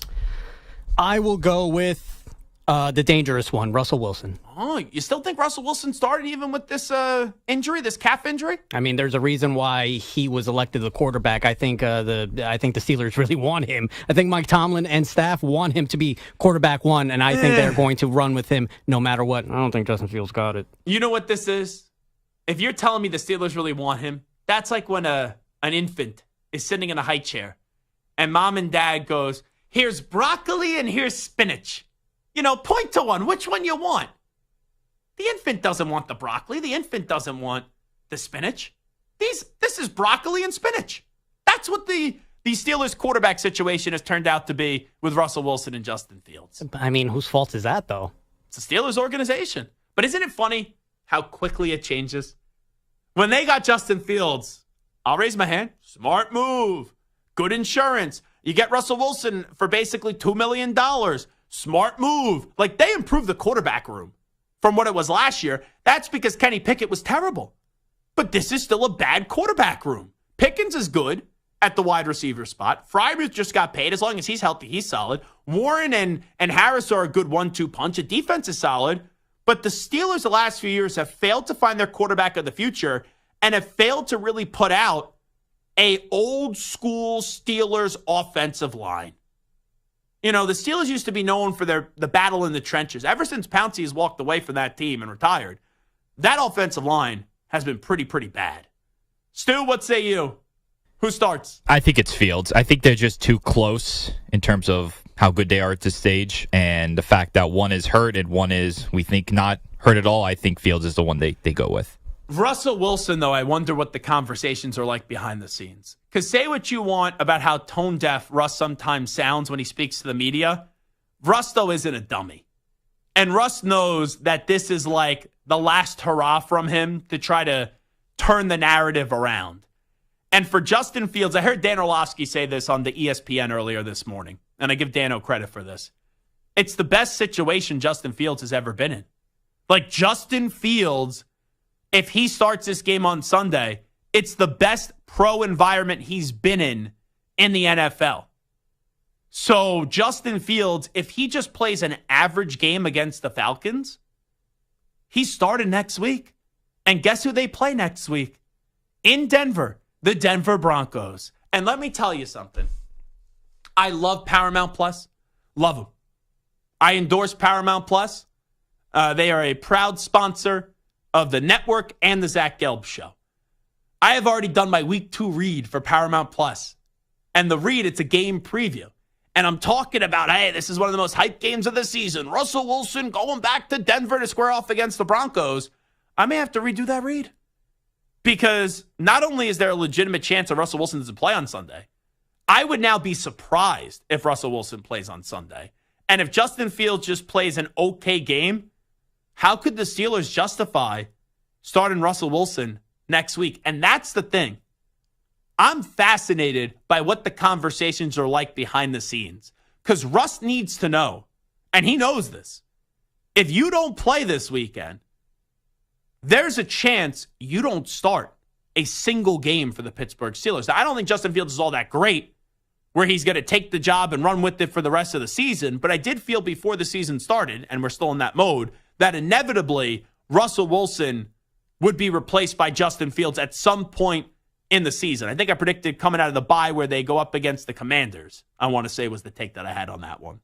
So when I look at Russ now, you don't play this game, you may not play a game, or you may not play for a while with the Pittsburgh Steelers. So this calf injury has to be really, really bad. Because if you could fight through the pain, like everyone plays to some capacity hurt. Everyone is not 100% all the time. But can you play and not be a negative for your team because of the injury? And this calf injury is in the category of being bad because this has now been something that we've talked about since late July. And now it's still something that is lingering. So when you factor in that, and you know Russ really wants to play, but I don't think the Steelers are going to allow him to play. That is a massive NFL Week 1 storyline. Number one, Russ is questionable. Does he play? Number two, if he does play, does he make it through the game? And if he doesn't play or doesn't make it through the game, and Justin Fields gives you somewhat of a positive performance against the Falcons, who have a tremendous secondary, by the way, and then they also improved their defensive front, adding in Matthew Judon, does Fields play at a good enough level where next week the Steelers are saying, hey, we got to rock and roll, we got to play, Justin Fields, and Russ doesn't even get his redemption moment in Denver? Oh, that would be so sad. I hope Russ plays Sunday. I do. And I hope Russ plays week 2. So I selfishly don't have to redo the Paramount Plus read. But more importantly, say what you want about Russ. I will feel really bad if we don't get to see him go up against the Denver Broncos. After week 2, I don't give a crap, if I'm just being honest. But the fact that we may not even get that week 2 matchup, or you may not even see Russ start now on Sunday, yeah, that is a little bit disappointing. It is the Zach Gelb Show on the Infinity Sports Network. We'll take a break. When we come on back, big game this weekend in college football. Oregon against Boise State. The quarterback of the Oregon Ducks, Dillon Gabriel, who was also at UCF, and we know Oklahoma. Now he's the head honcho at the starting quarterback position for the Oregon Ducks. He's going to join us on the other side. You're listening to the Zach Gelb Show. You're in a 5-minute break.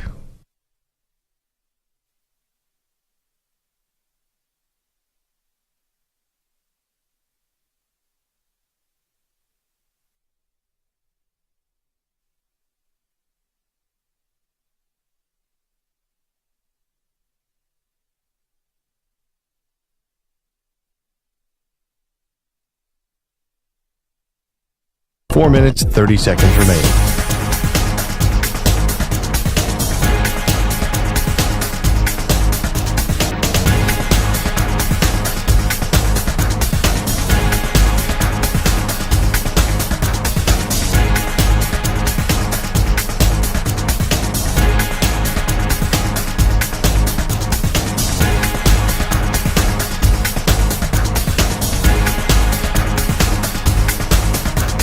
Four minutes remaining.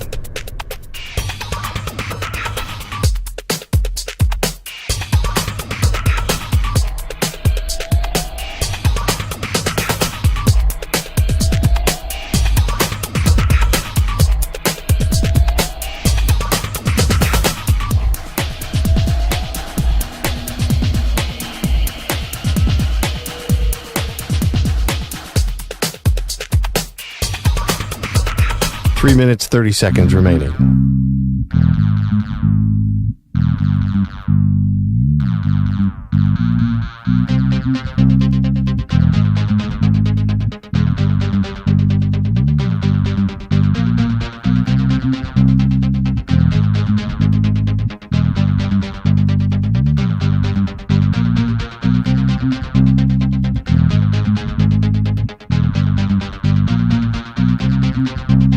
Three minutes remaining.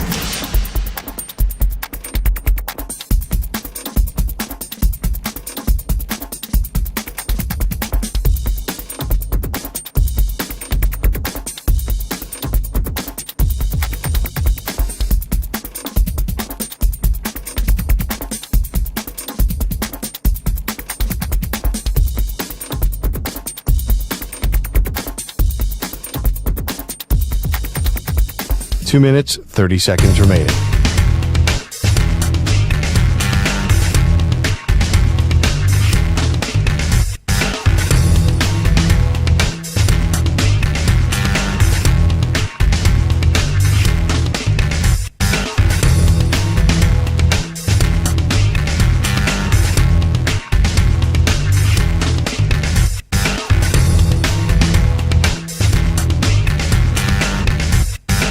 Two minutes remaining.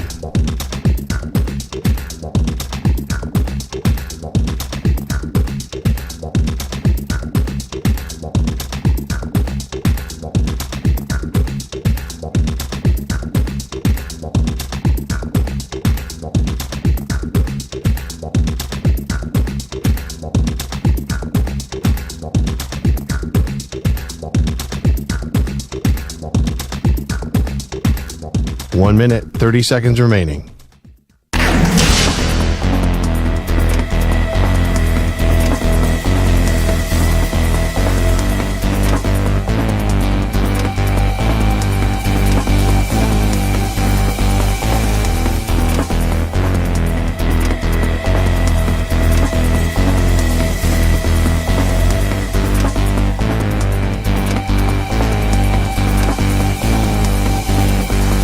One minute remaining.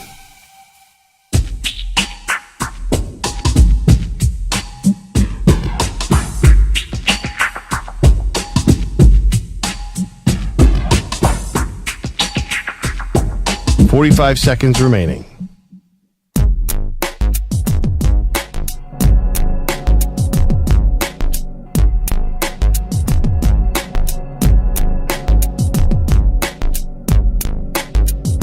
Thirty seconds remaining.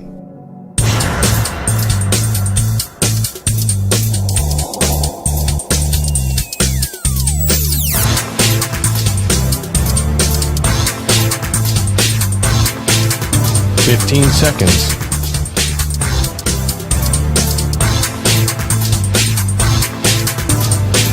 Break ends in 5 seconds.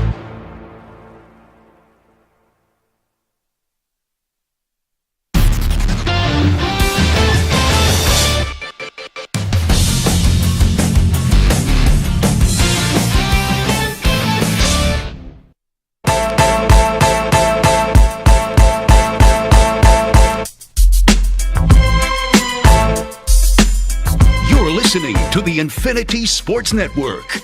We should have the quarterback of the Oregon Ducks, Dillon Gabriel, coming up momentarily.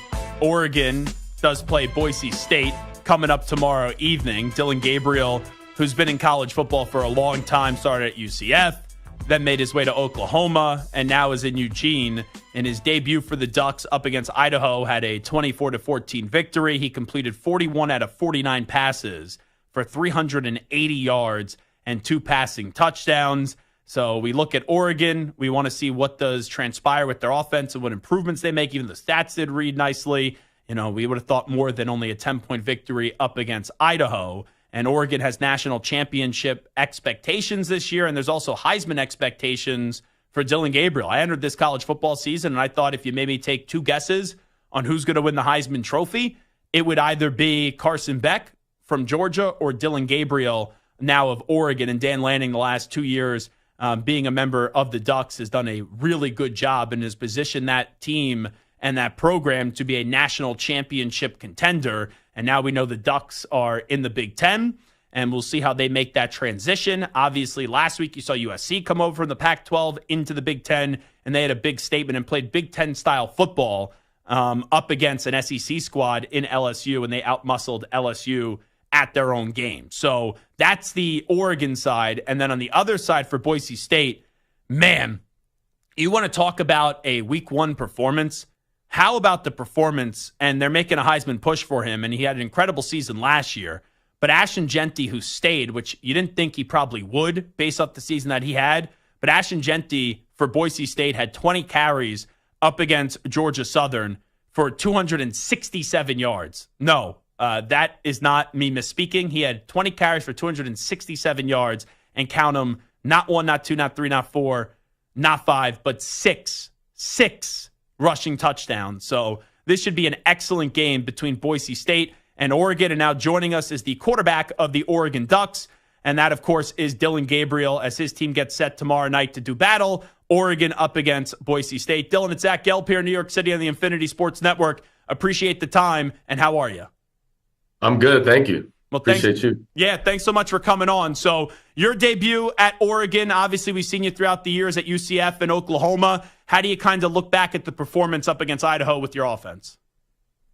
Yeah, just you live and you learn. There's a lot to clean up and things that you definitely want to be better at, but also, you live to see another week, and you're only as good as your, latest performance. So we're focused on that and coming out and compete. Week 1 games are tricky, especially now with the transfer portal and NIL, right? And a team that has such big expectations like you guys have. No one's going to really play their best game the first game of the season. But when you look at it from a chemistry standpoint, when you look at your offense, where's the chemistry at with this group as you guys gear up for a very good Boise State team coming up tomorrow evening? Yeah, I think we've been very connected. We had a great week of practice. But like I said, it's a sport of performance and products on the field, and we're looking forward to that. We're looking forward to competing, and I think everyone's got something to prove and a chip on their shoulder. So we're excited, and night game at Autzen, that'll be fun. You've been through this rodeo before, so I'm sure the previous experience helps when you did go from UCF to Oklahoma.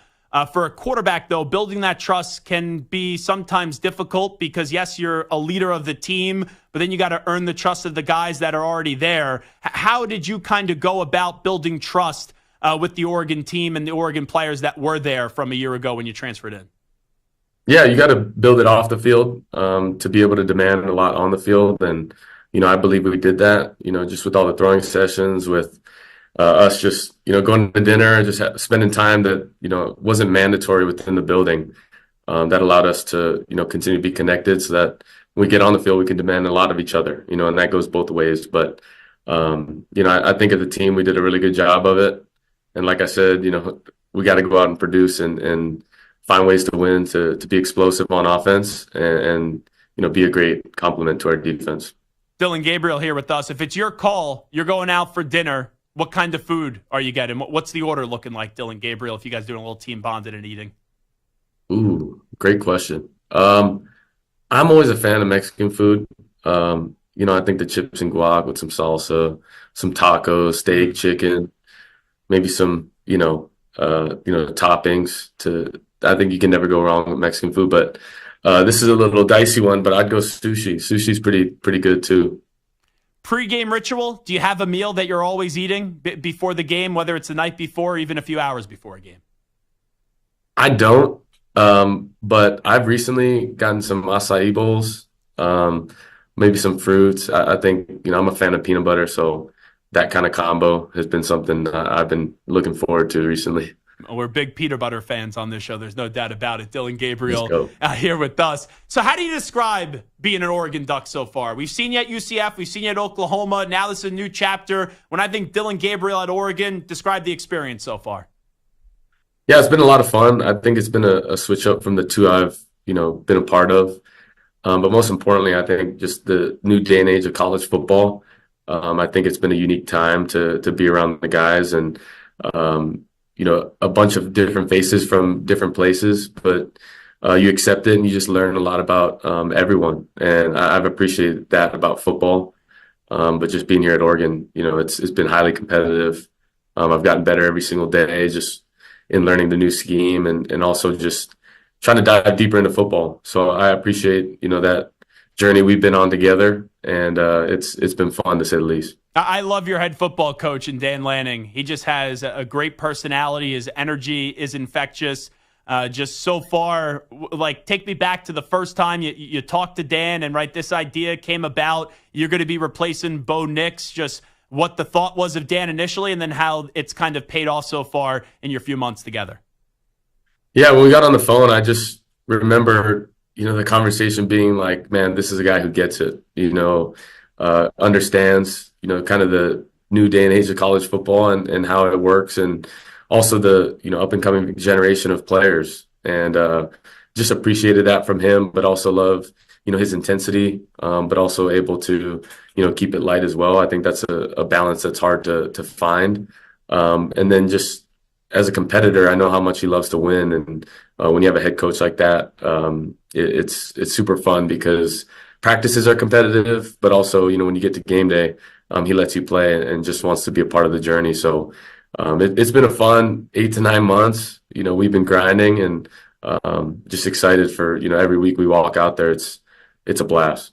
When you look back at your time at Oklahoma and also UCF, what are the things that you take away from those experiences now when you head over to Oregon and now you're the head honcho at the quarterback position with the Ducks? Yeah, just as a young guy trying to figure it out, I think when I was a freshman starting, I learned a lot about situational football or even just the game of college football and different, ways to be better. I think at a young age I was just playing, but, as I've gotten older and even going into Oklahoma, I think I flourished into the player I want to be and kind of learning that, way of life of, on and off the field. And then, I get here and it's like all the experiences I've had on and off the field has made me a better person, better man, and even a better football player. So just taking all those experiences and trying to look back and how I've, been able to get better and how I've continued, to try and get better is something that, I'll continue to look back on. And I think it's daily, how can you create a routine that sets you up for success, to prepare in a certain way, take care of your body, but also be the leader that you want to be. So just trying to look at it from all angles and at times, it can be a lot from the outside and looking in, but, I've played a ton of football and know that, all that experience will help me in the long run. I like a quarterback that embraces expectations for your program. We know what the standard is this year. It's to go win a national championship. For you individually, it's to go win a Heisman Trophy and be a finalist in New York. How about the national expectations and really you getting thrown under a microscope, even though you were in big places before, but now you're not only getting the team projection success, but also the individual success projections as well? Yeah, I think it's all a part of it. I think that, how you manage it is extremely important. And I've been a guy who has never been talked about or talked about a bunch and everything in between. And I've continued to stay and maintain the same person that I am every single day. I think there's a job to be done, on the media side to, get a bunch of people in the stands and do what they need to do to keep this game running. But I'm also a guy that has been very focused on just being the best I can be every single day. And that's what it takes. So I I appreciate the conversation, the good, the bad, the ugly, whatever it is. But like I said, it's daily production. What have you done for me lately? And I'm focused on, putting my best effort on the field every single day. Dillon, Gabriel, for people after one game, right? Because the hype was so high with Oregon after one game, now people are starting to doubt you because they thought the victory and the margin of victory would be bigger. If people are saying, I don't know what to expect now out of the Oregon offense, what would you say to people that are doubting now this team after one game in the season? I respect opinions, and everyone's going to have their opinion on what they think. But like I said, you're only as good as your, latest production. And we got a game this weekend that I'm focused on, and that'll be, their opinion next. So it'll change week to week. And it's up to us to, put a product on the field that we're very proud of. And we're confident in our ability in playing ball. And there's a bunch of learning curves, that you kind of learn in this new day and age of college football, but you adjust, you create solutions. And like I said, you got a Saturday coming up. So making sure that you don't let another one bleed into the other. We'll get to Saturday in just a second. Wrap it up with Dillon Gabriel, the quarterback of the Ducks of Oregon, now going up against Boise State tomorrow night in a big game at 10 p.m. Eastern time. I want to ask you about Bo Nix. We saw what Bo did coming over from Auburn. The last 2 years were sensational at Oregon. Just what did you kind of see out of Bo from afar, and have you developed any relationship now with you guys both being part of the Oregon family? I know he's now off in the NFL starting for the Broncos. Yeah, I think you just get very accustomed to how the quarterback position is being played, and you look at guys playing at a high level. And when I saw Oregon as a possibility, you're able to see Bo play at a high level within this offense, and kind of a guy who's played in a bunch of ball as well, but did really well within this scheme and at this place. So you look at that and you're like, hey, if that's what it looks like when it's high powered, playing at a high level, then that's what you want to be a part of, and you see the potential in it. So I take that as a cool thing to be a part of, and I think quarterback play is very interesting enough, and got a lot of respect for a lot of people who play it. Yeah, who were some of your favorite quarterbacks growing up? Just wondering, who are some guys that you enjoyed watching? Yeah, I enjoyed, initially my love for football began with my dad playing, college football and at University of Hawaii. And, I would put in the VHS tapes and watch it up a little bit to kind of show the age of that. But also, Marcus Mariota, a guy I've always watched and kind of started it, for all the Hawaii quarterbacks. Interesting enough, even this week, Kellen Moore, just a lefty quarterback that has done it and played at a high level. But I think those are the three, I of course watched a bunch of. And then, of course, Johnny Manziel was also a guy when I was younger.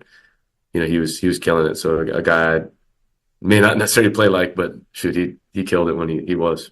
Well, just wondering, is it like surreal to you now that you're an Oregon Duck? You mentioned Mariota, the relationship and all of that. Is it like kind of crazy now you're on the same team where he won a Heisman Trophy for and dominated college football for all those years?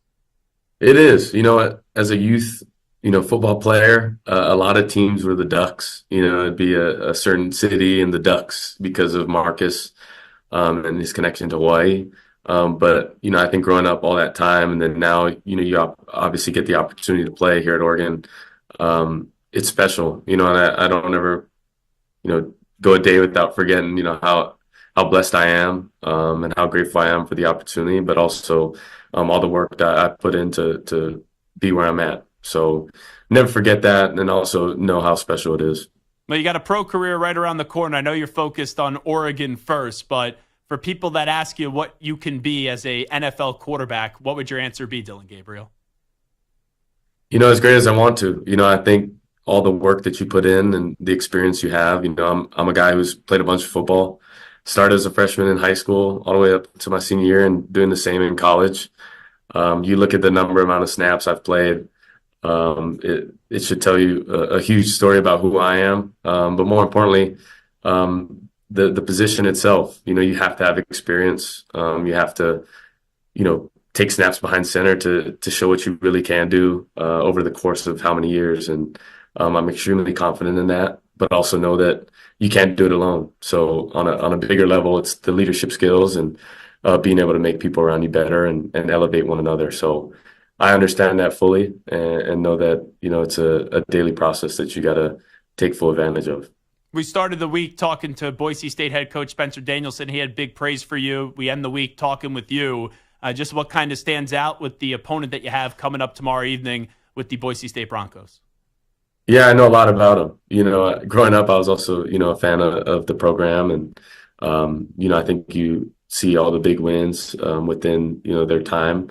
But also just a program that is based on hard work and, dedication to the game of football. But I played them at UCF, and, they got after us a little bit, and just know the type of program they are. So we have our hands full, and, us coming out, playing a great game and will be extremely important. We know what your defense is capable of, and I don't think you go into a game saying, oh, we're going to try not to play a good brand of football, so I understand that. But with what Ashton Jeanty just did last week with 6 touchdowns and 267 yards, do you feel a little extra pressure to maybe help out your defense? Because if you could really hold on to the ball a long time and go on these long, methodical drives, it keeps Jeanty on the sidelines, and we know how special a running back he is. Yeah, that dude's played his butt off, for a long time. Even last year, you see all the success he's had. But, I still think it comes down to executing at a high level, playing a really good, sound defense, but then us on offense not beating ourselves and taking advantage of explosive plays. And then, of course, being really good on third down and in the red area. And I don't want to sound, coaches speak, but, that's what it comes down to. And I think it's very important. But like I said, we have our hands full and we know that. And being able to, play a clean and aggressive game is going to be important. Well, love the conversation today. Good luck coming up tomorrow evening, and we appreciate you doing this. Thank you. Thank you so much. You have a good one. Yep, you got it. There he is, Dillon Gabriel. Love that conversation with him. I've been watching him since he was at UCF, being a Temple guy, American Athletic Conference, and to see the career that he's gone on to have, not only UCF, now Oklahoma, and big expectations in Oregon this year. It's been really fun to see. That's Dillon Gabriel. It is the Zach Gelb Show on the Infinity Sports Network. We'll take a timeout. We'll come on back. We'll update you some of the biggest stories in the world of sports with some audio. We get to a news brief next. Update time first, though. Here he is, the Act Man, Rich Ackerman. Infinity Sports Network Sports Flash. Well, the NFL season opened with a thriller last night. Tonight, there's another great matchup with the Eagles and Packers meeting in Brazil. It's the first time the NFL is playing in the Southern Hemisphere, and while some of the players were hesitant to embrace the experience, Jalen Hurts only too happy to be a part of it. To come this far and in this journey and to be where we are, I think I just have my spirit is full of gratitude to be back here and to be here, and really just reflecting on how the journey has come for me. Well, the journey is taking another step for Russell Wilson in his new home in Pittsburgh, but it's not off to a good start. A calf injury left him limited in practice, and his starting status for his debut in Pittsburgh is in question. Meanwhile, Pat Freiermuth and the Steelers agree on a $48 million deal over 4 years. Jamar Chase's new deal is yet to be done. He's a game-time decision on Sunday, and T. Higgins now doubtful with a hamstring injury. At Wrigley this afternoon, top of the ninth, Yankees lead the Cubs 3-0. At the U.S. Open men's semis, Jannik Sinner took the first set from Jack Draper 7-5. They're tied at 1 in the second. I'm Rich Ackerman. The Infinity Sports Network is on your smart speaker. All you have to say is, play Infinity Sports Network. That's it. Play Infinity Sports Network.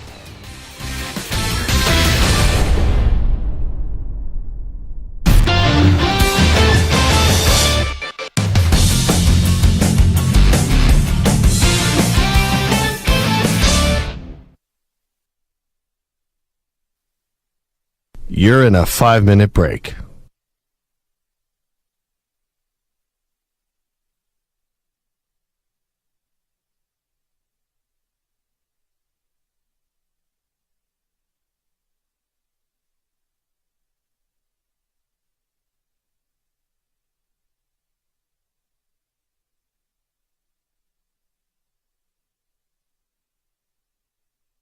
Four minutes, 30 seconds remaining.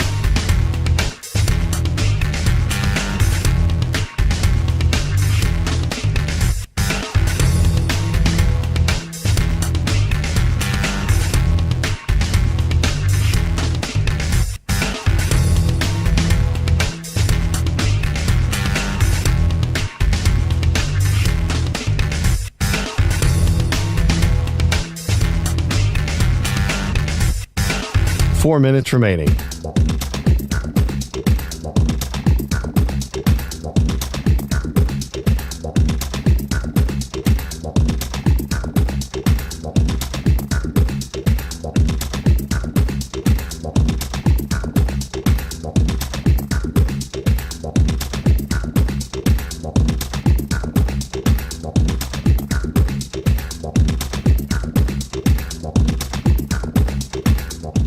Three minutes, 30 seconds remaining.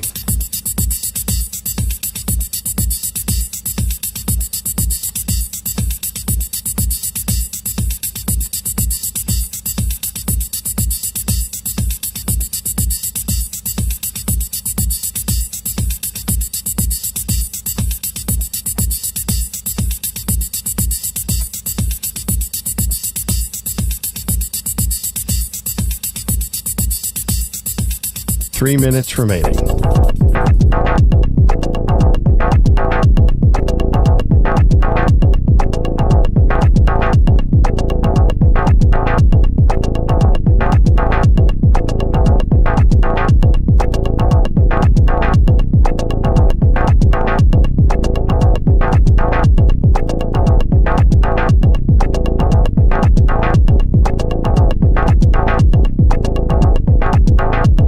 Two minutes, 30 seconds remaining.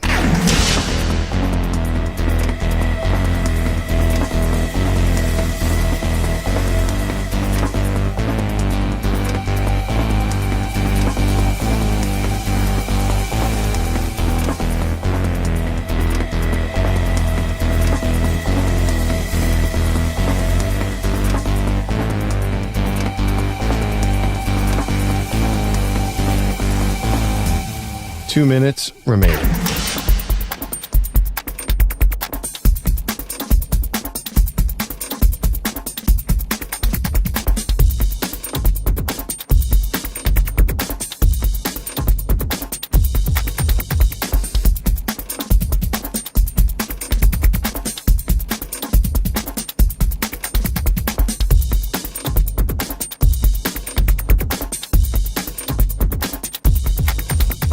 One minute, 30 seconds remaining.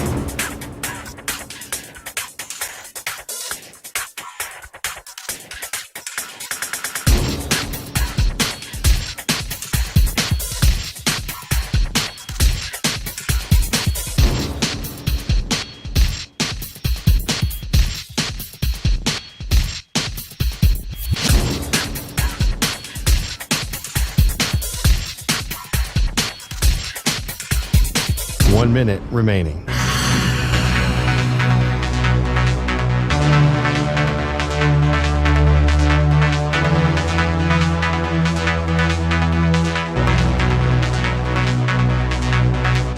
Forty-five seconds remaining.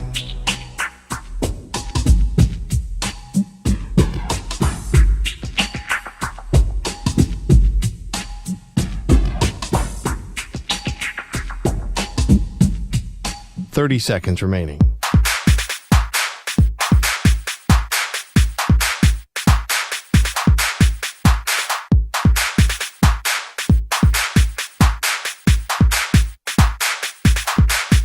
Fifteen seconds.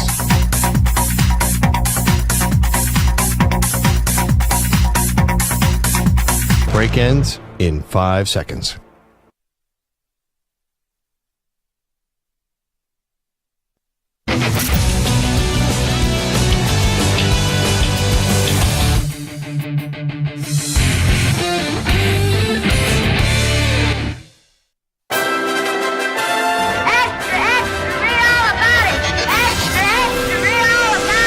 Time for your daily news brief. We get you caught up on the rumors, reports, and reconnaissance from the day in sports.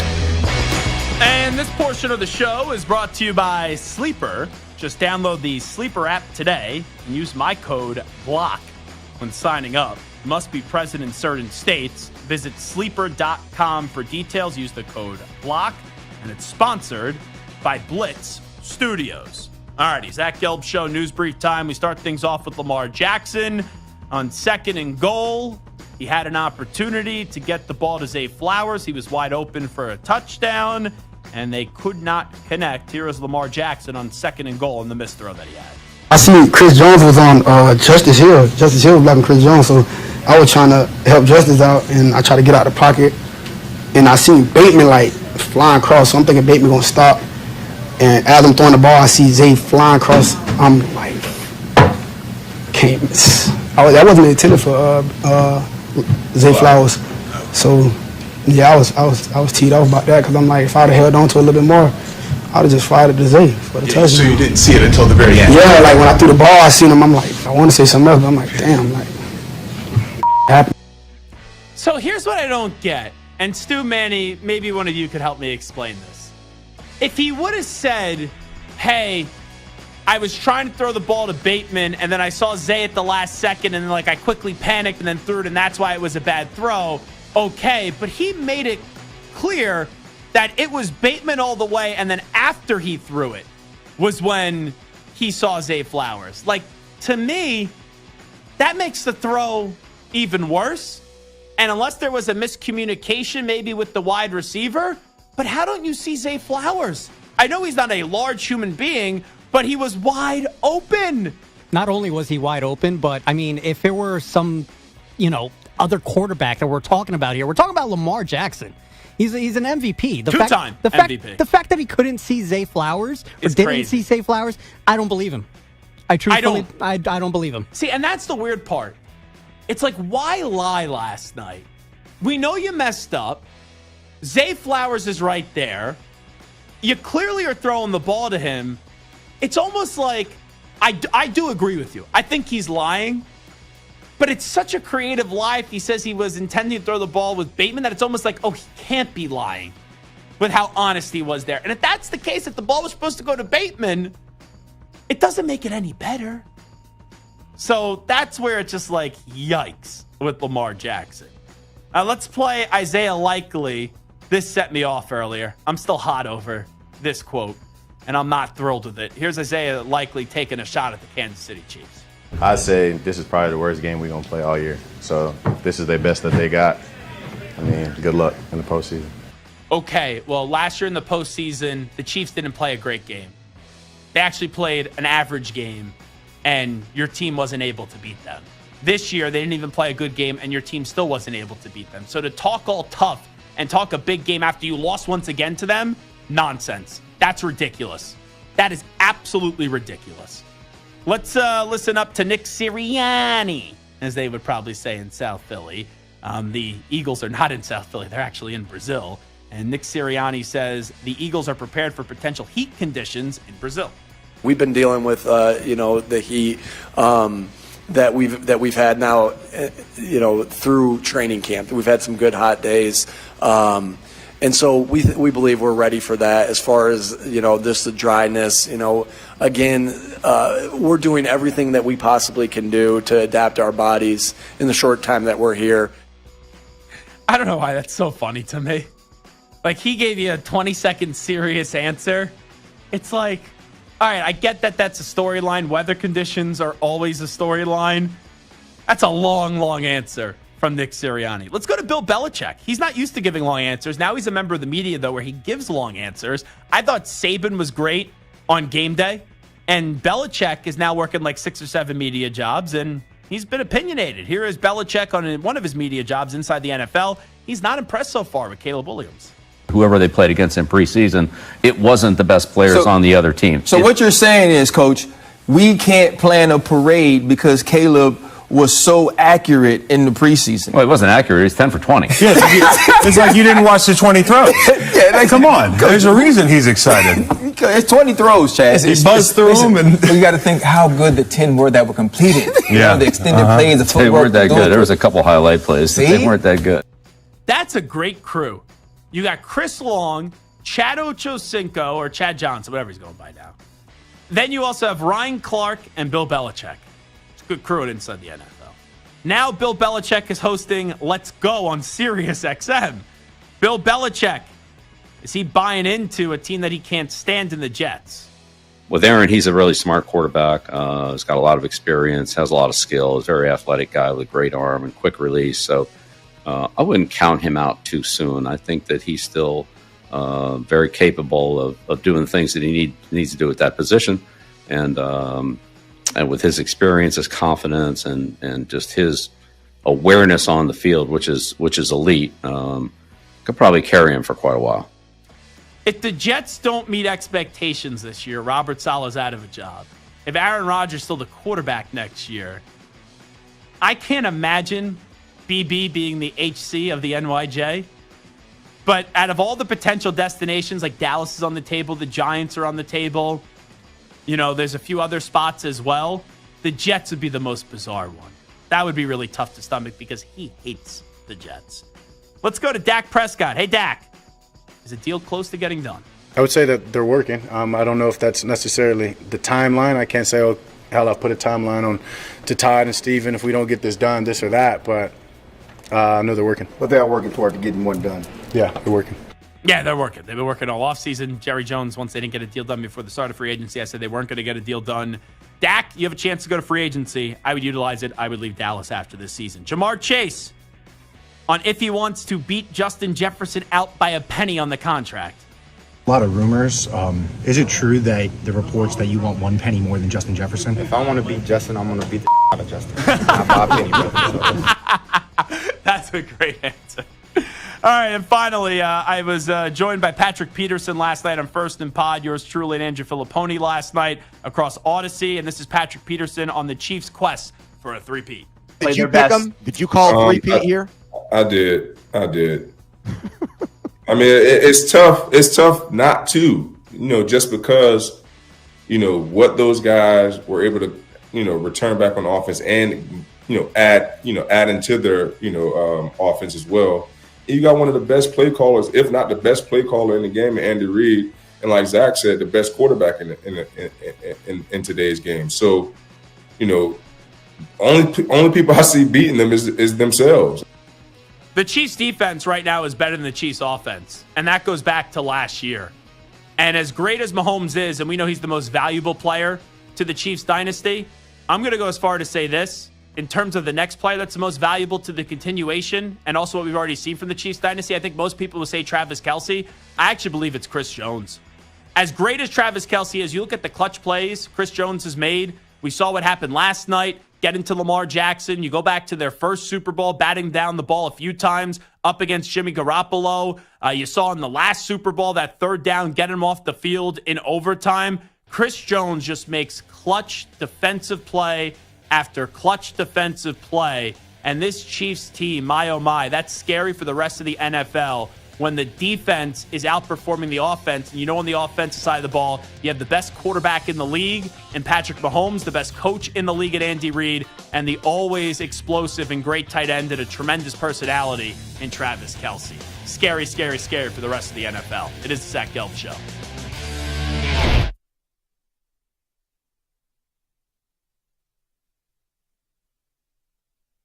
You're in a 5-minute break.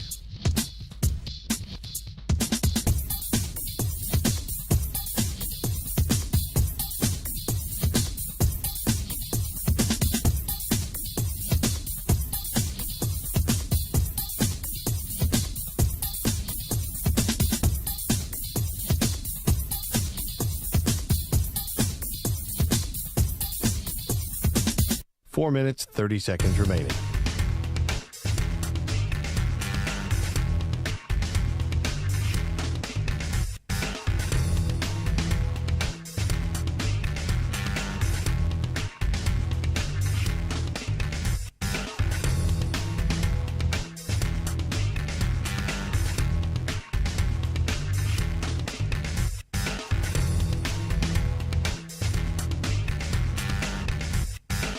Four minutes remaining.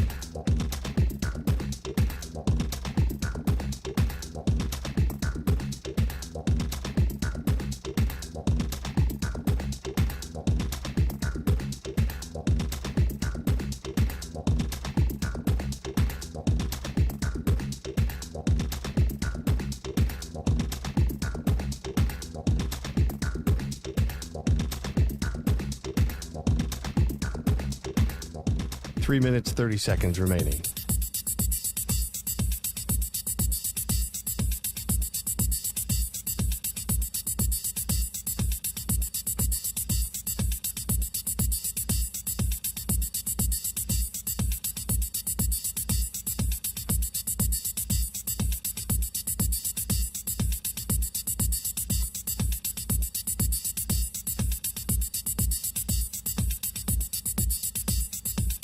3 minutes remaining.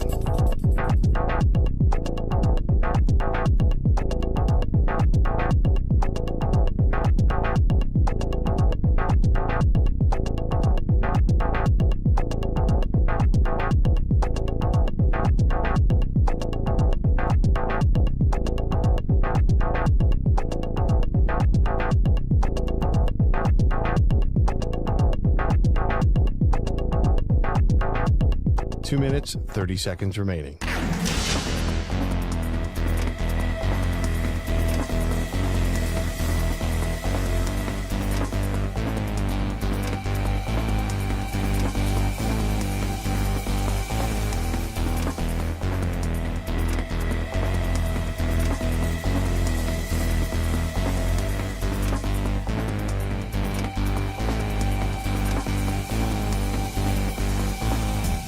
Two minutes remaining.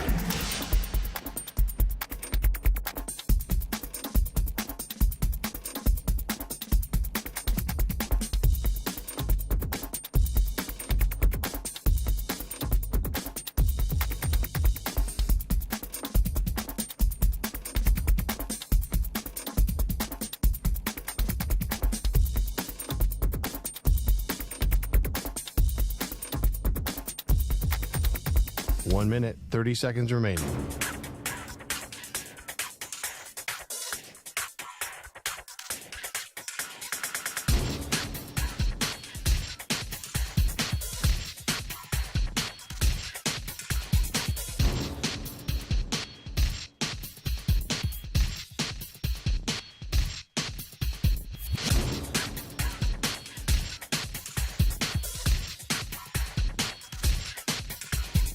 One minute remaining.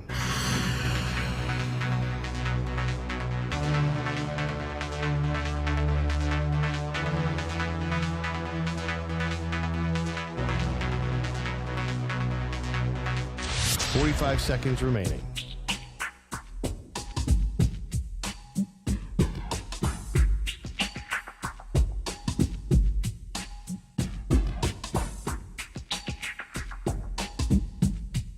Thirty seconds remaining.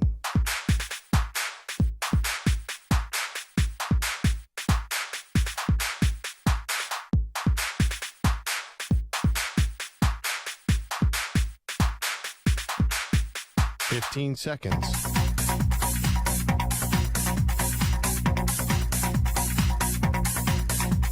Break ends in 5 seconds.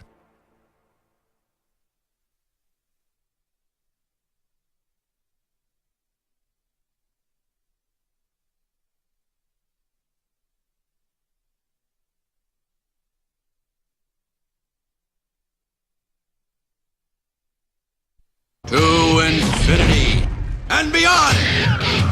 He's live. He's nationwide. This is the Zach Gelb Show.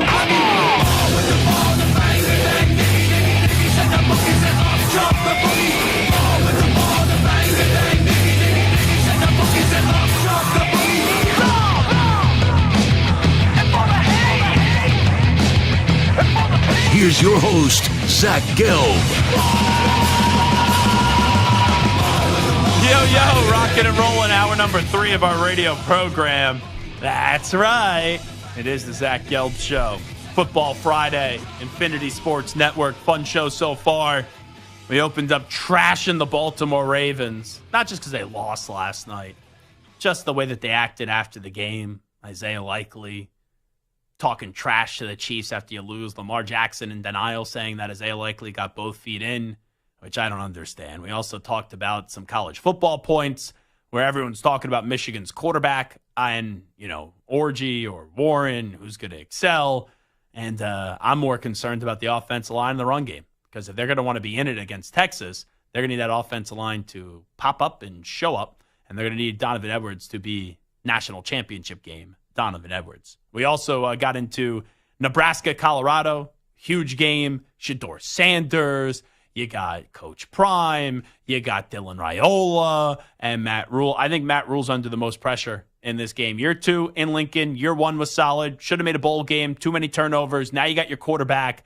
This is a game at home. You got to win. And I put that on the coach. And then Nico Iamaleava has a big game this week after a tremendous start up against Chattanooga and getting all this national praise from Urban Meyer and so many other people as well. Now you go up against a solid NC State squad. I want to see him rise to the occasion and not have a letdown. We also got into the Steelers as Schefter has come around. Originally said it was a hamstring. Now he's saying it is a calf injury as previously reported.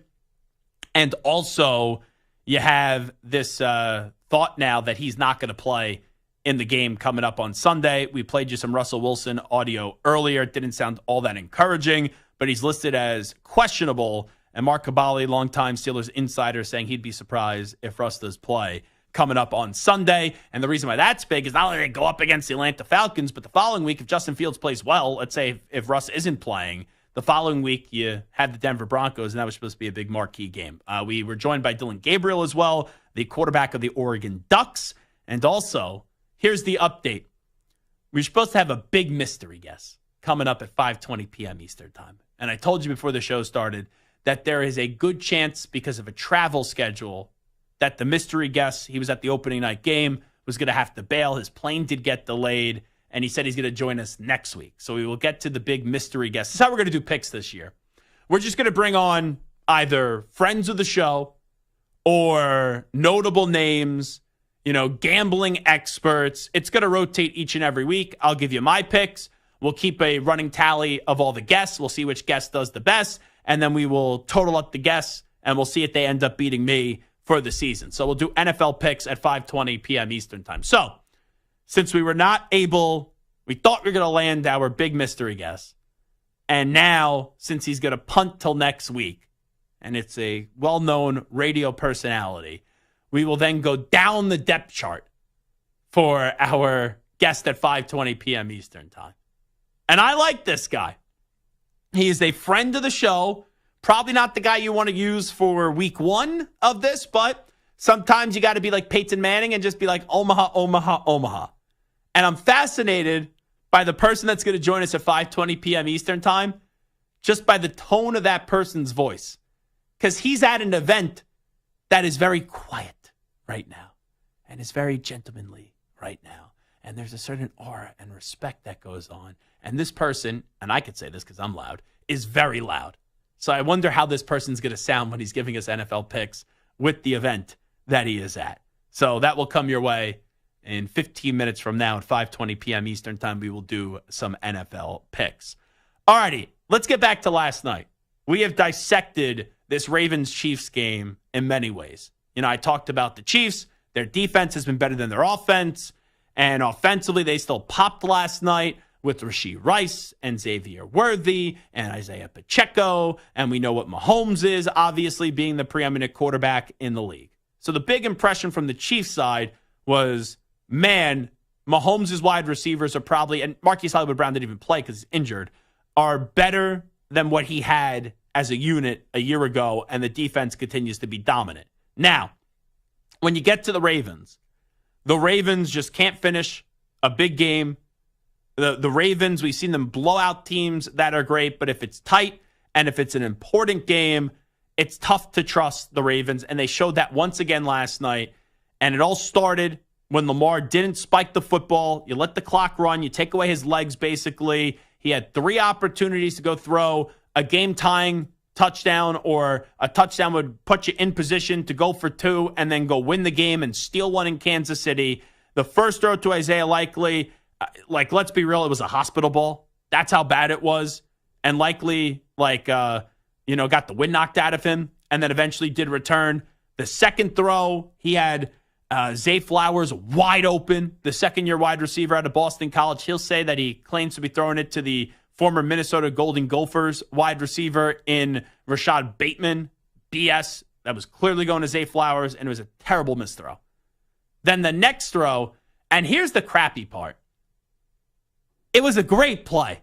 Manny, when you're watching that last night, and you saw the throw and the catch by Isaiah Likeley, you're like, oh my goodness gracious, this is the script of the NFL. It's incredible. And then you have John Harbaugh stand there on the sideline, go for 2, go for 2, go for 2. We're like, oh my God, the Chiefs may lose this game. It was, wow, that's just the NFL, right? The third time's a charm. After the 2 crappy plays before it, where Lamar messes it up, there's Lamar. He puts a Superman cape on and basically becomes a hero, right? That's what you were thinking. That's exactly what I was thinking. I was laying down on my bed. I see him drop back to pass, fire it. I sit up, and I see Isaiah Likeley catch the ball. You detail it just like that, and I'm like, oh, my goodness. We're about to have one of the most classic finishes right here with this 2-point conversion. And then it was the, oh, no, he didn't get the foot down on the review. Very clearly, by the way. Yeah. Well, it was close, but when you see it on the review, it's clear that the foot is out. Well, some people still,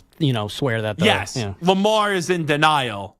It is clear that part of the toe is out of bounds. That is clear. So you have all that go down, and the Ravens end up losing the game. I want to make 2 points here. One is a question, the other is a point, and it has nothing to do with anything that we talked about so far in this game. The question is this. When you knew that it was getting reversed, and you knew that the Chiefs were going to win the game, what were you feeling, Manny? Because here's my question. Have the Chiefs developed a certain level of hatred around them? And I know a lot of it's rooted in jealousy, but the Chiefs have now won 3 Super Bowls with this group.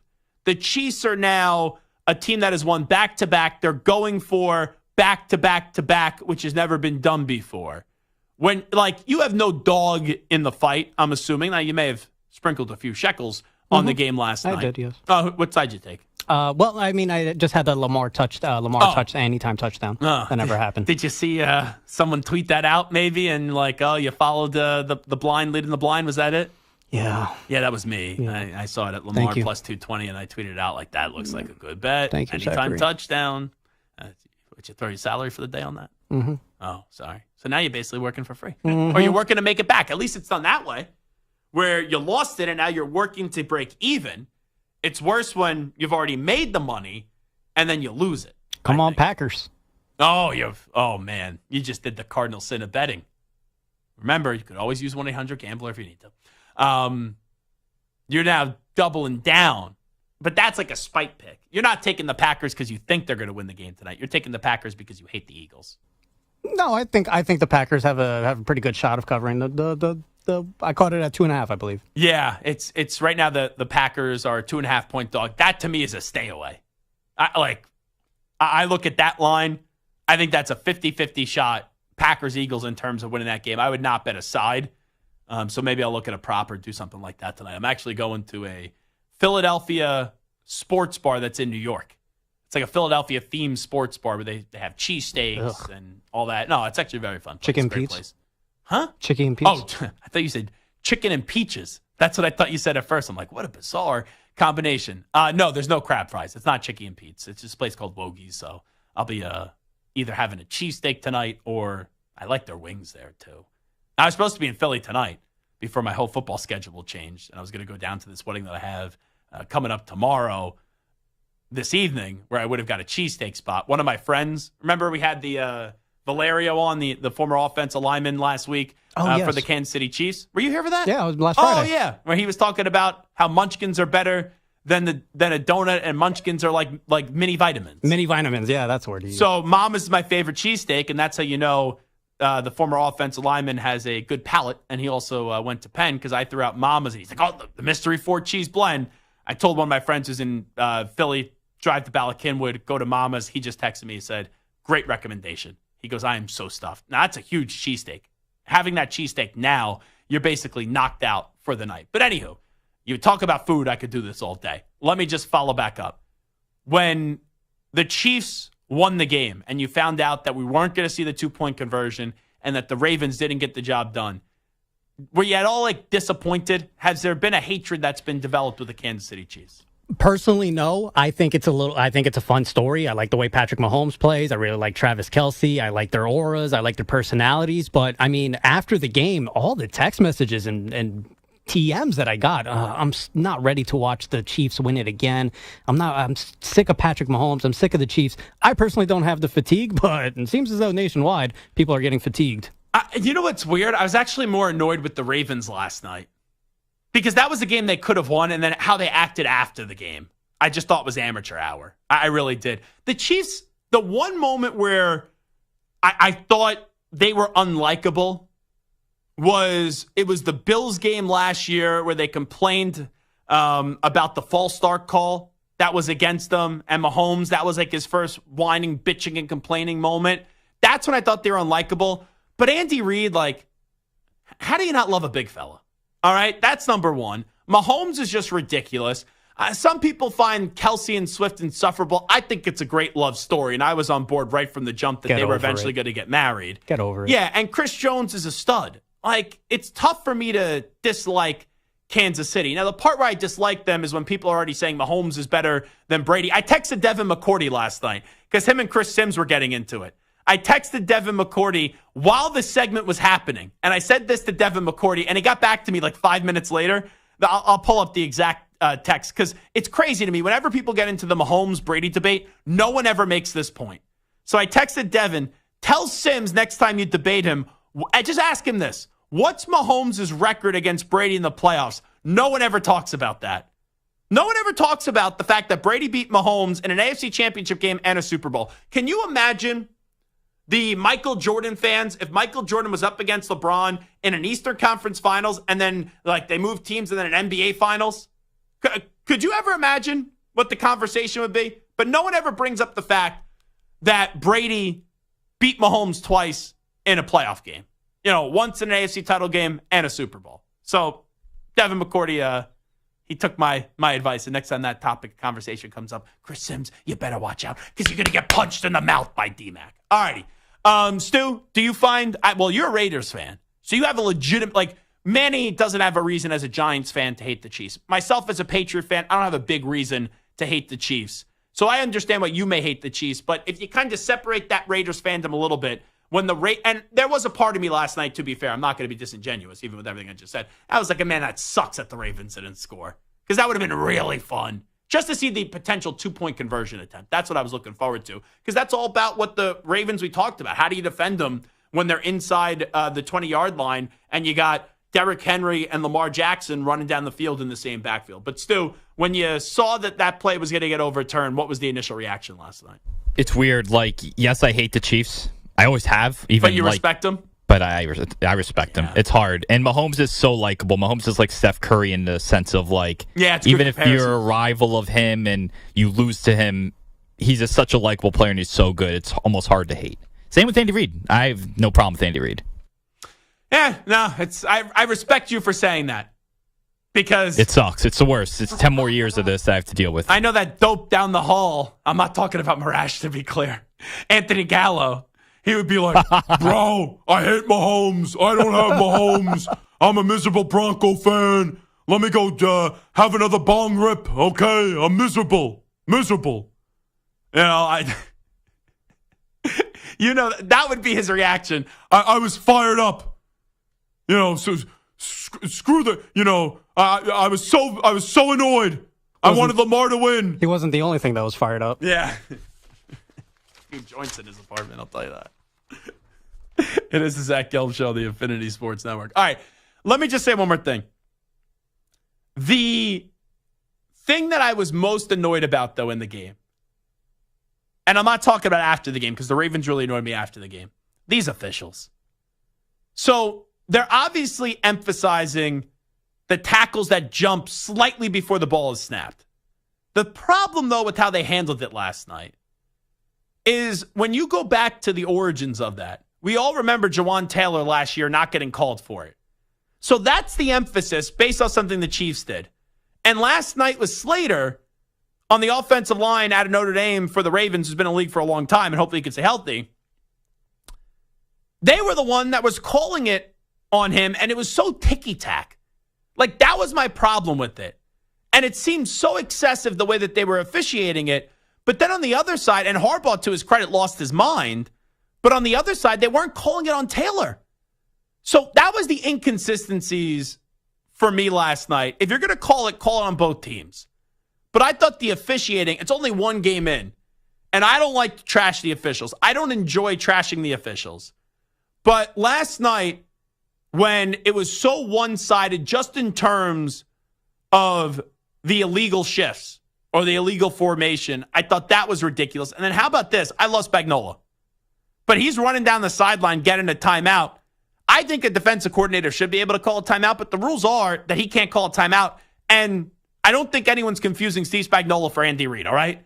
It's not like you have two skinny guys, right? One's a large guy, and then one's an older guy.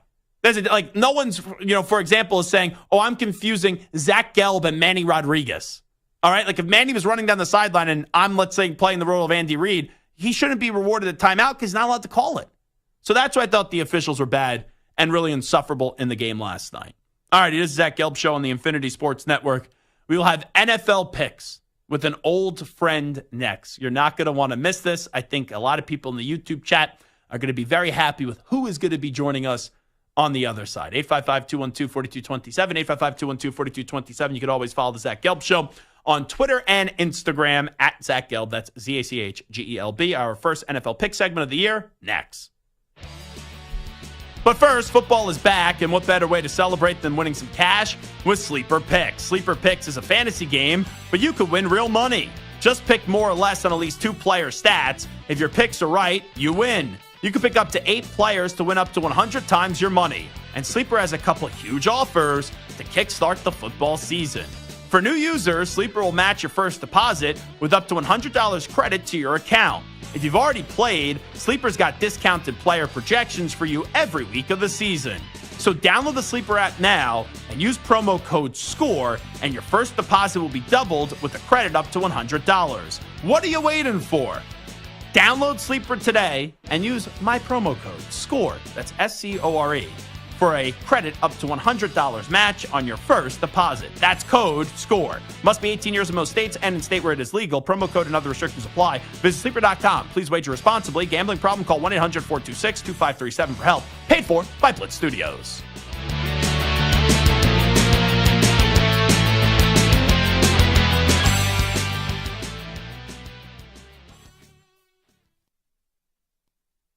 You're in a 4-minute break.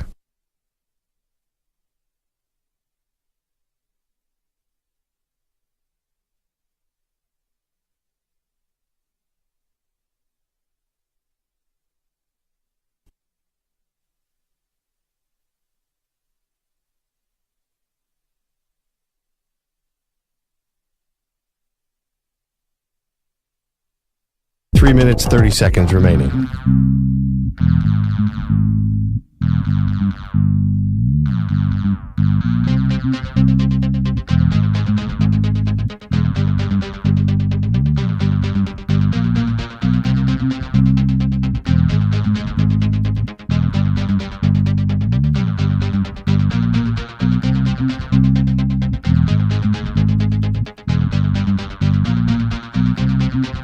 Three minutes remaining.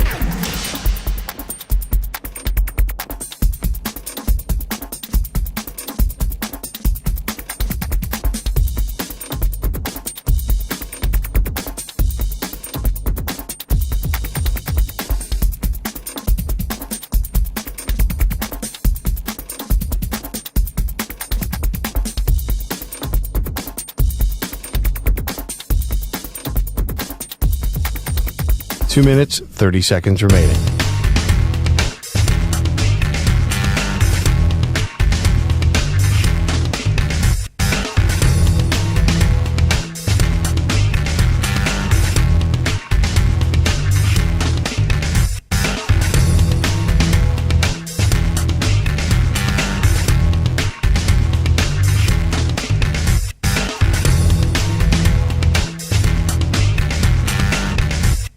Two minutes remaining.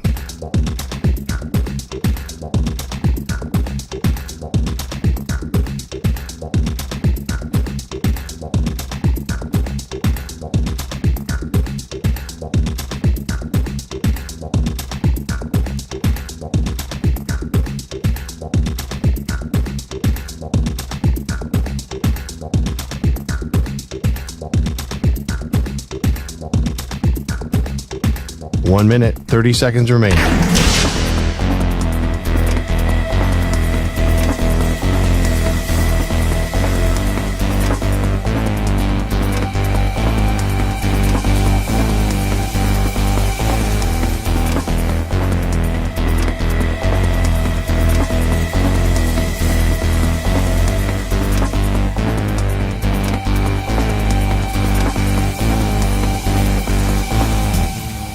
1 minute remaining.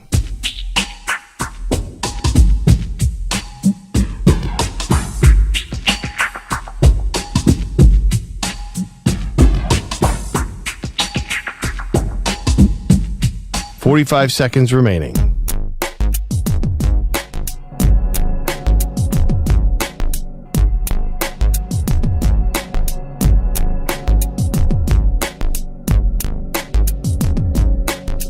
"30 seconds remaining.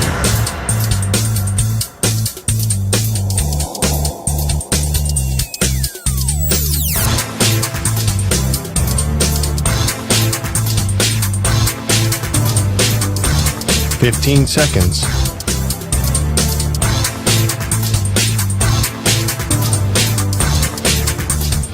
Break ends in 5 seconds.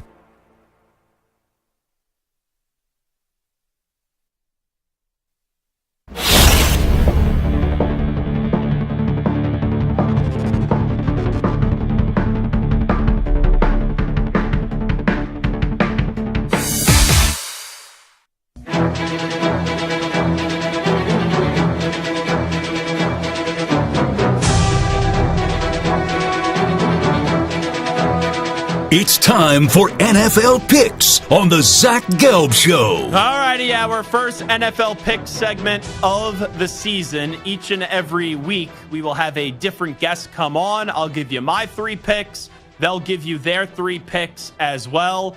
And now joining us is a dear friend of the Zach Gelb Show on the Infinity Sports Network. He had a huge announcement today, and that is he is now the new host of a new name show that used to be called Eye on Football. It's now called Gridiron Game Day. So he'll be doing the whip around coverage, 8 hours, 12 to 8 p.m. Eastern time. I did that show for 3 years. Now I'll be doing Sunday morning football from 10 a.m. to noon Eastern. Joining us live from the U.S. Open, because nothing meshes better with NFL picks than tennis. Here he is, the great Pat Boyle. Pat, how are you? Gelby, appreciate you having me on, brother. That's probably the kindest intro I will ever get from you, so I will take it and run with it, and happy to follow in your footsteps in doing what used to be Eye on Football and is now this year Gridiron Game Day with Pat Boyle. Yeah, no, that's going to be absolutely phenomenal, so I'll definitely be listening, and I know that you are going to crush it. So real quickly, before we get to the NFL picks, let me just ask you this. What was the prevailing thought that Pat Boyle had based off the Thursday Night Football game last night? It's that the Ravens have a lot to clean up, which isn't a surprise because basically none of their starters played in the preseason, and it's that the Chiefs are going to be as good as they ever have, and they're going to be, once again, a behemoth, and they're going to be a mountain to take down in the playoffs this year. They get Xavier Worthy. The guy scores 2 touchdowns in his debut, one off a reverse, one on a broken play where Marlon Humphrey didn't know what the hell was going on. But still, they still got Mahomes. They still got Andy Reid. Travis Kelce, we'll see what happens with him, but he looks pretty damn good. And that defense under Spags gave Lamar Jackson a decent amount of trouble. So they're going to be there until the end, man. It's going to take a Herculean effort for somebody to knock off the Chiefs this year. All righty, we'll get to the picks in just a second, but I'm very distracted, and here's why.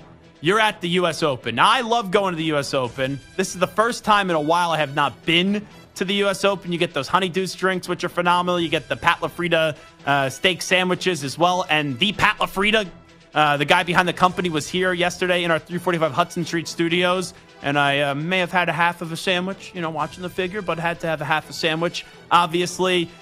Where does the love start for you? How did the love start for you with tennis? Because some people like me, right, U.S. Open comes to town. Oh, I'm a big tennis guy. Love the U.S. Open, blah, blah, blah. Like, you are religious when it comes to tennis all throughout the year. Like, I've seen you here watching tennis, and I'm like, I don't even know what the heck you could potentially be watching right now. So how did the love of tennis start for one Pat Boyle?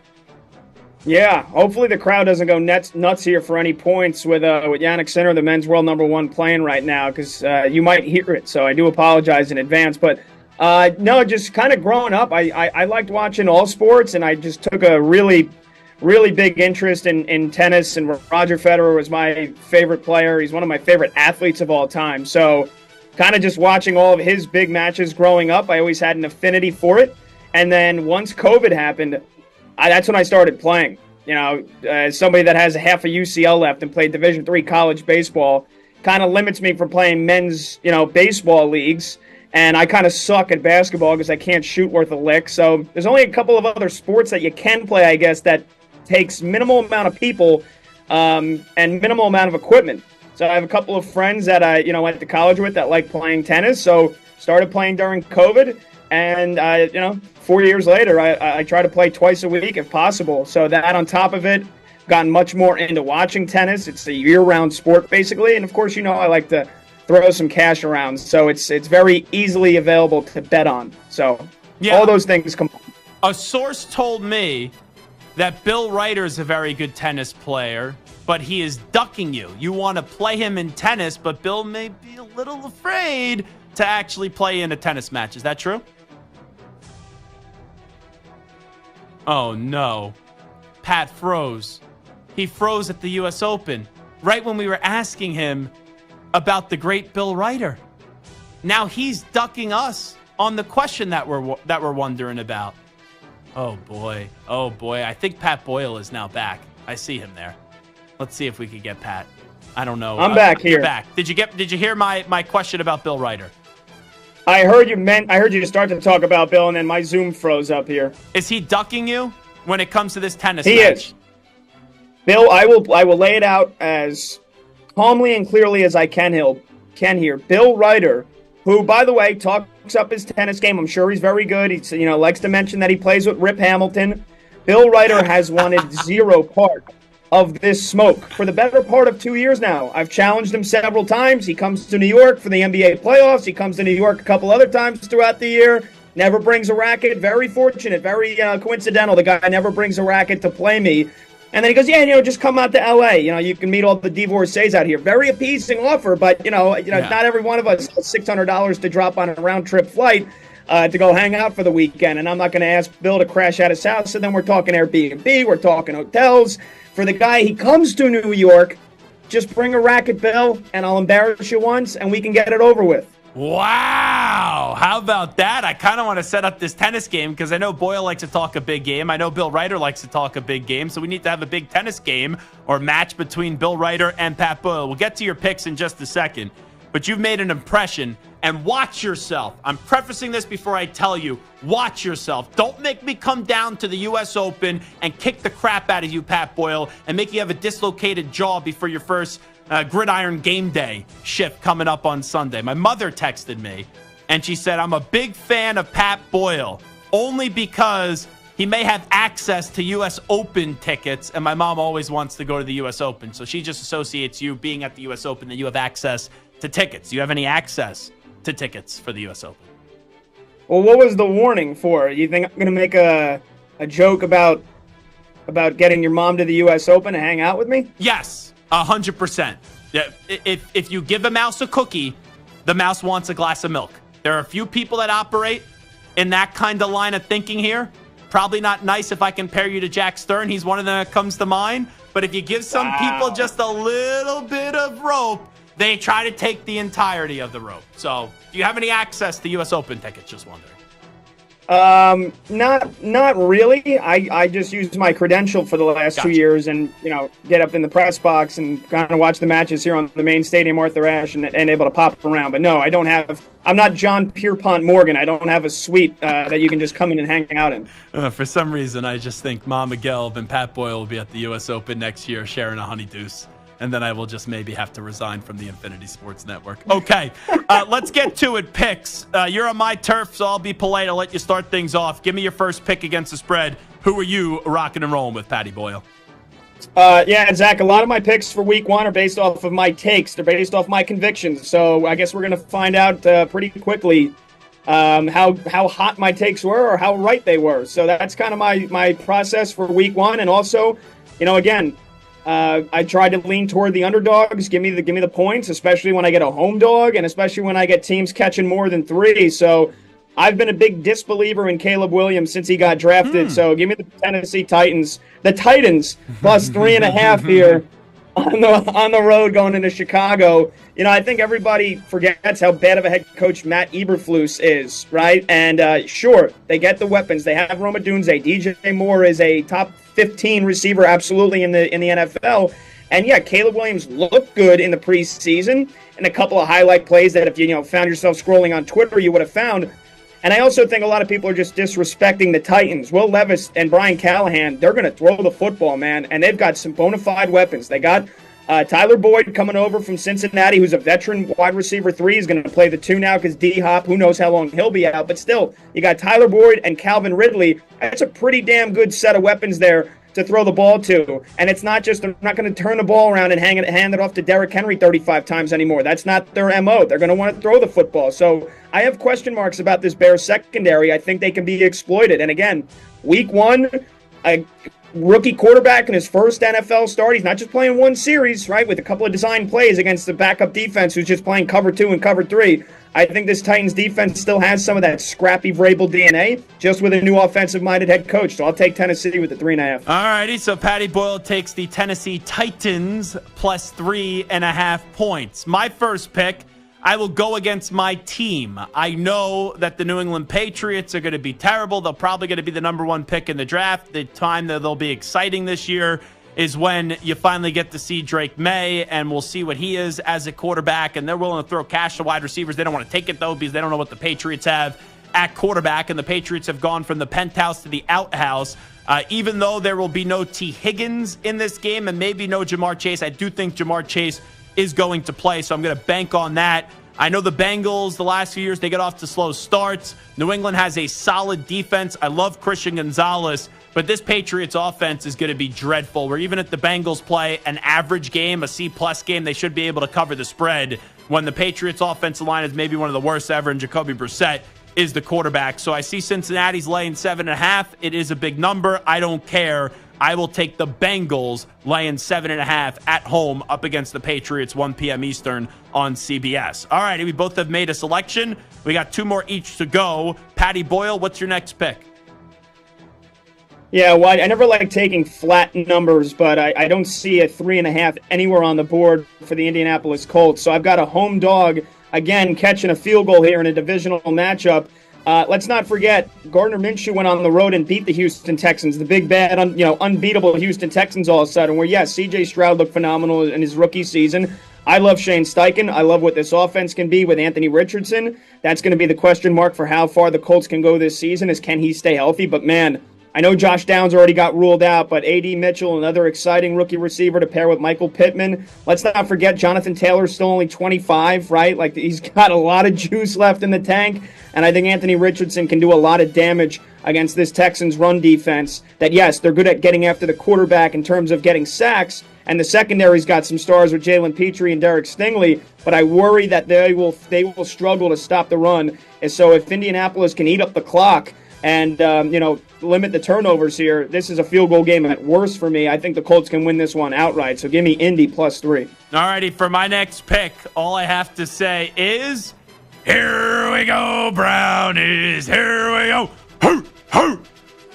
I'm taking the Cleveland Browns, laying 2.5 at home. I think the Cowboys got worse this offseason, and not only that, I think this is a huge, huge revenge spot for Amari Cooper, who is great, and he's so underappreciated, and the Cowboys basically traded him away for nothing a few years ago. So give me the Browns laying 2.5. So I've gone with 2 favorites. Pat has gone with 2 underdogs. Let me get your final pick here, Pat Boyle. What say you?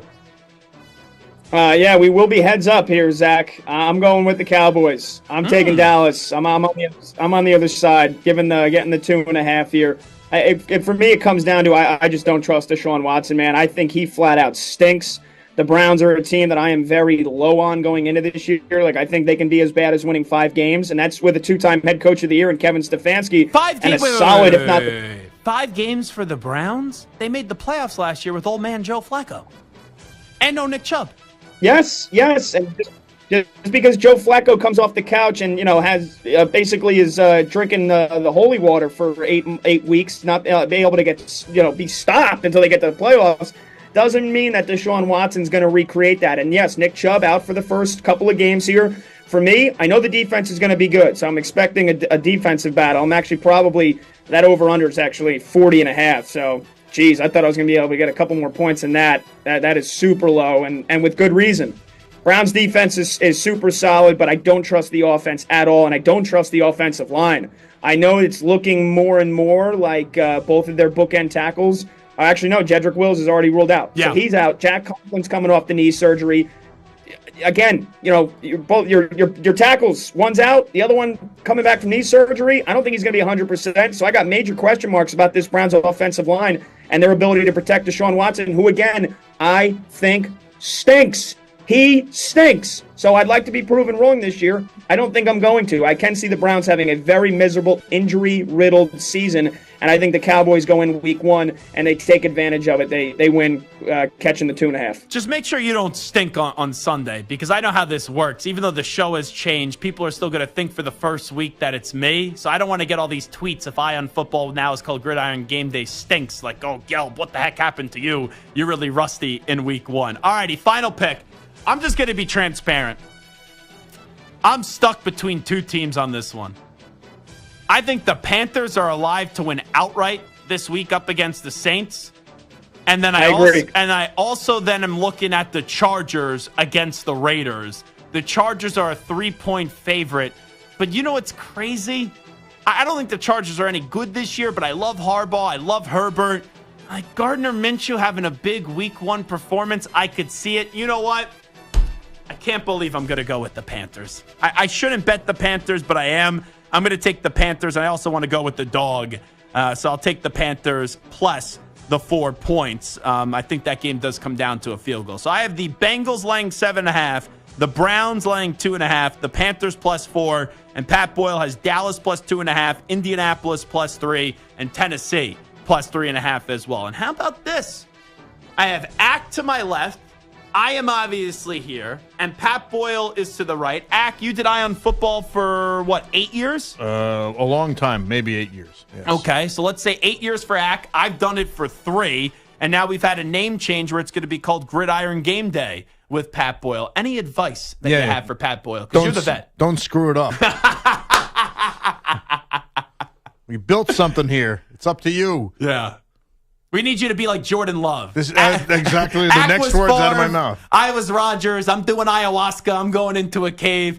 We need you to be Jordan Love. All right? Get the big contract at the end of the year, Boyle. I know I've got massive shoes, literally and metaphorically in your case, Zach. I don't know what size shoe Ack wears. Those blue New Balances, they look like they were 7.5 to me. Maybe they fit my my sister, but tiny feet. I know I got size 10. I know, as in perfect 10. I'm a 15. Look at this shoe.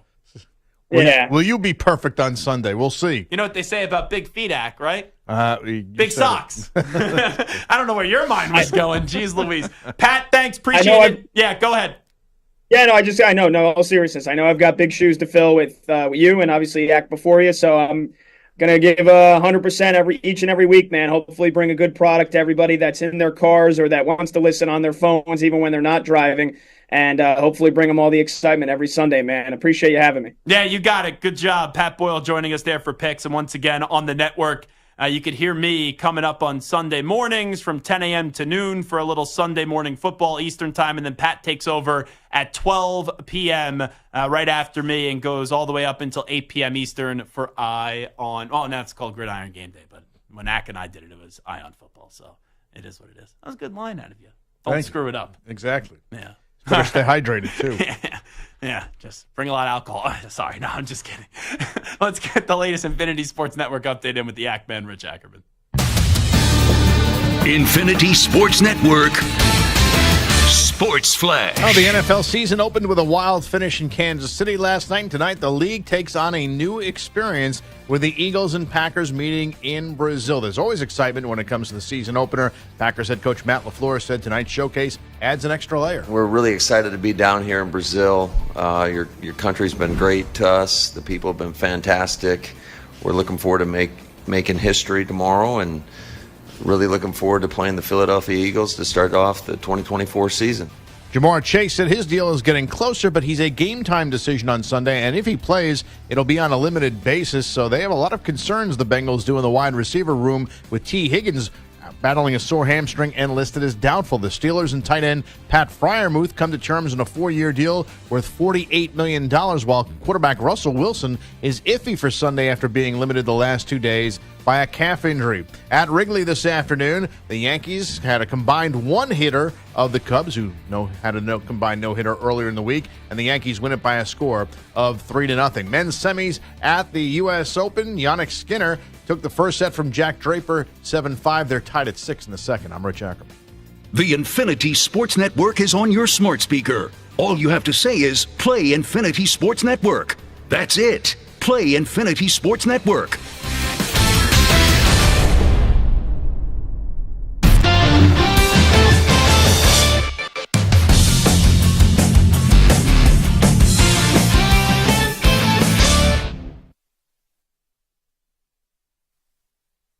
You're in a 5-minute break.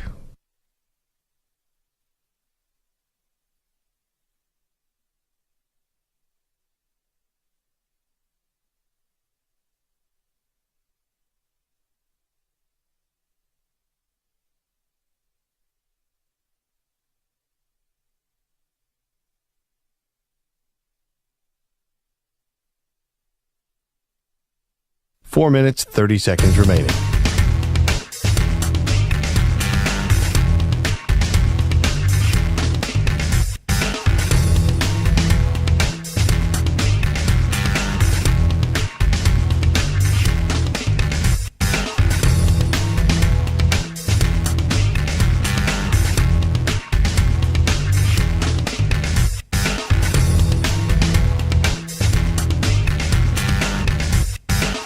Four minutes remaining.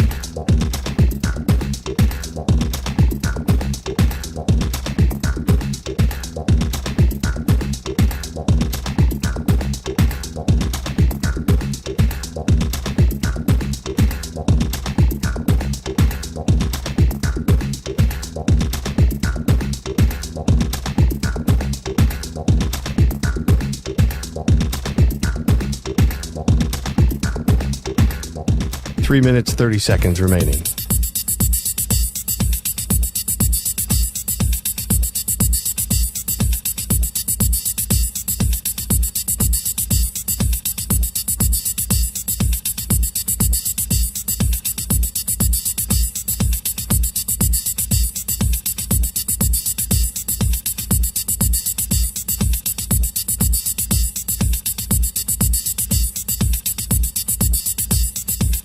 Three minutes remaining.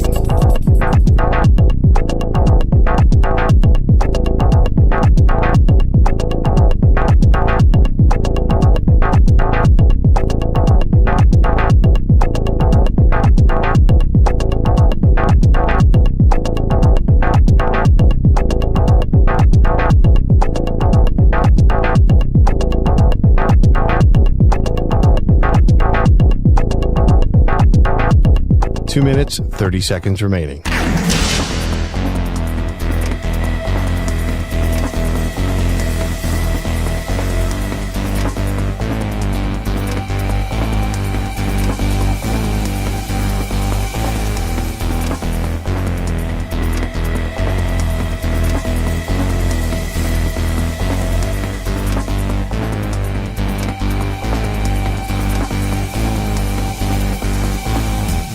Two minutes remaining.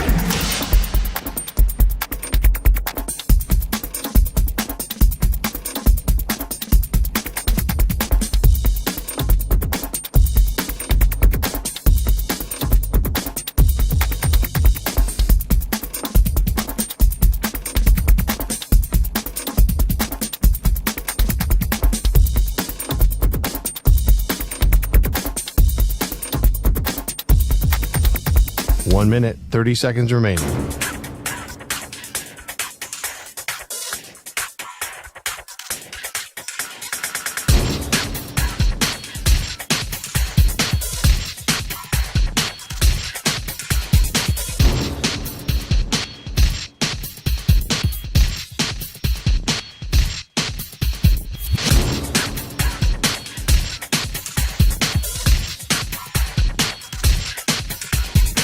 One minute remaining.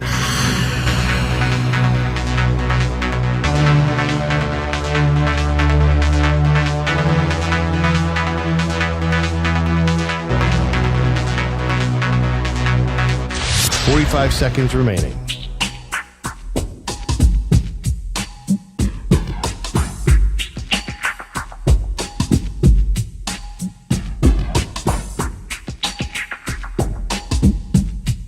Thirty seconds remaining.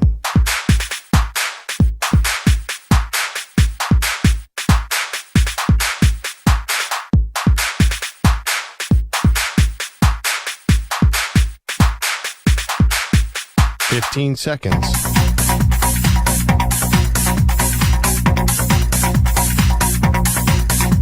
Break ends in 5 seconds.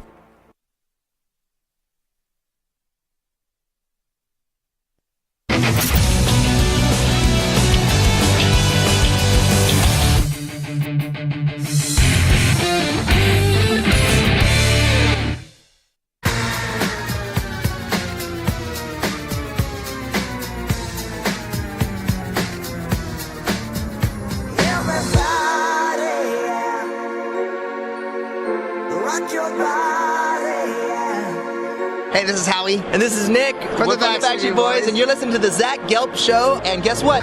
Zach is back. All right.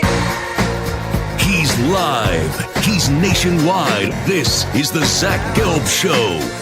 All righty, it's time to answer Ask the Pros question of the day, brought to you by O'Reilly Auto Parts. Wendy in Philadelphia asks, Zach, who has more to prove tonight? Is it Jalen Hurts or is it Jordan Love? You can submit a question by tweeting at INF Sportsnet or at Zach Gelb using the hashtag #AskThePros. Think O'Reilly Auto Parts for all your car care needs. Get guaranteed low prices and excellent customer service from the professional parts people at O'Reilly Auto Parts. O'Reilly Auto Parts. Great question. I'm going to say it is Jalen Hurts. Jordan Love has been deemed, right, the guy. And everyone off the half season is saying Jordan Love is going to be great. And it's not just like me. It's not just like callers. We had Brett Favre on. Brett Favre was blown away by what he saw from Jordan Love. And he thinks he could be a Hall of Famer. He thinks he can win a Super Bowl. And that's coming from Brett Favre, right, who's a Hall of Famer and also a Super Bowl champion. So the reason why I think it is Jalen Hurts is because of how last year ended. It ended in a great way for Jordan Love, hot down the stretch, win a playoff game, lose in the second round. For Jalen Hurts, they were 10-1. There's all this fighting between him and Nick Sirianni, and they won one game down the stretch. So I look at Jalen Hurts, and this is the thing. The Eagles have Super Bowl talent, Super Bowl caliber roster, but can the coach and the quarterback coexist? I think Jalen Hurts has to have a big game tonight. So I think the pressure's more on Hurts rather than Love. All righty, let's go around the room here. Run the show out on this Football Friday with this. Give me a bold take for this weekend. Let me start with a man that was chomping at the bit. During the break, he was so excited. He was like, we're doing bold take here. We're doing bold take here, right? I'm like, yeah, of course we're doing the bold take here. So Manny Rodriguez was like a fat kid in a candy store. I think this is a bold take. You were jumping up and down. You were just ready to go, fired up to give me the take. What's the take? The take was that I had some chips stuck in my tooth that I was trying to get rid of before I turned the microphone. Oh, is that what happened? Yeah, that's what happened. Oh, you were sitting there, you're like fidgety. I'm like, you all right? Oh, I just ready had something... for a bold take? You're like, yeah, I got a bold take. Well, I do have a bold take, and my bold take is that Aaron Rodgers will begin his MVP season on Monday night. He is going to win the MVP. He's going to ball out. He's going to embarrass the San Francisco 49ers defense. Embarrass? That's right. On Monday, and thus begins the MVP chase for Aaron Rodgers. Okay, when you say embarrass, what's the final score? I'll give you 34-10. 34-10. Okay. Whoa. The first part I was about to say, not a bold take, like Aaron Rodgers winning the MVP. I don't think that's crazy. But for you to say Aaron Rodgers and the Jets are going to win 34-10, that's a bold take. Well, there you go. Additionally, what's Aaron Rodgers' chances to win the MVP? Wasn't it at plus 2,000 last time I checked, something like that? So 20-1, that's not crazy. It's not like you're picking... Still 7 dudes ahead of him. Yeah, Aaron Rodgers is a 3-time or a 4-time MVP. I think he's a 4-time MVP. So you're telling me a guy that's won the MVP before, I know he's coming off Achilles, winning an MVP. I don't think that's bold of a take, but then you saved it. He's 4-time MVP, by the way. You saved it by saying, hey, they're going to win, 34-10. Now, I don't think it's crazy to say the Jets could win 34-10. Give me that plus 4 Jets. What was with those chips? What were you dipping them into? Limon seasoning. Some infused salsa or something like that? No. Not Anthony Gallo. That's not nice. Let's go to Stu Kovacs. Stu gets accused of smoking things from time to time in the YouTube chat. I do. I definitely do get accused of that, yes. I think the Commanders on the road against the Buccaneers win and win by at least 2 touchdowns. I think Jaden Daniels is going to have a big game. He's going to have a big season. I don't think they're going to make the playoffs. I'm not going to go that far, but I wouldn't be surprised if they finish second in the division. So that means the Cowboys would finish third. Here's my bold take. No, I'm not going Jacoby Brissett. I think the Patriots going to get killed this weekend. My bold take, it was a pick that I made. I think the Panthers are winning the game outright. I do. I don't like Dennis Allen. Derek Carr, I'm not a fan of. The Saints just aren't exciting. You know, they'll be a fine team, but they're not going to be good.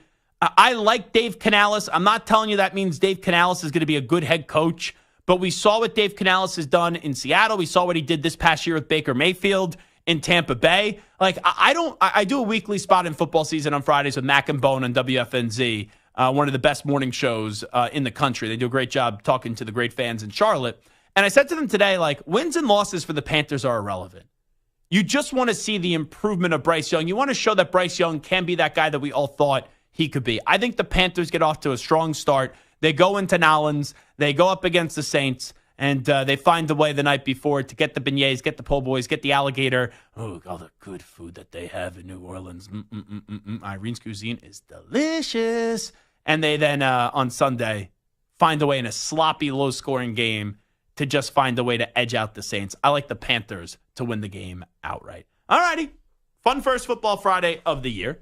Big thanks to Manny Rodriguez and also Stuart Kovacs for producing this fine extravaganza today. Also, thank you, Ack, on the updates, Pat Boyle with the picks, and also the starting quarterback at Oregon, Dillon Gabriel, who joined us early. If you missed that conversation, you can check it out on our YouTube page. Make sure you subscribe, Infinity Sports Net. And also, you could always check out my Twitter and Instagram. We post a lot of clips, and we get all the segments out there at Zach Gelb. That's ZACHGELB. If you listen to the show, you love the show, and, you know, I get tweets, I love the show, and I look, I'm like, oh, you're not following me. So start following a little bit more, all right? If you love the show, go to my Twitter page, Instagram page, at Zach Gelb, ZACHGELB, and hit the follow button. Everyone in the YouTube chat, whether you're in the car, listening to us on Sirius, listening to us on the free Odyssey app, however you do listen to us, we appreciate you. Have a great, fun, safe weekend. Tomorrow I'll be on The Fan in New York City from 9 to 9:30 a.m. Eastern time. Then you can catch me on the Infinity Sports Network, 10 a.m. to noon Eastern for Sunday morning football this Sunday. Then back at it on Monday right here in this time slot from 3 to 6 p.m. Eastern to recap all the mayhem that did go down. Enjoy the football, everybody. We out. Bye-bye. Peace.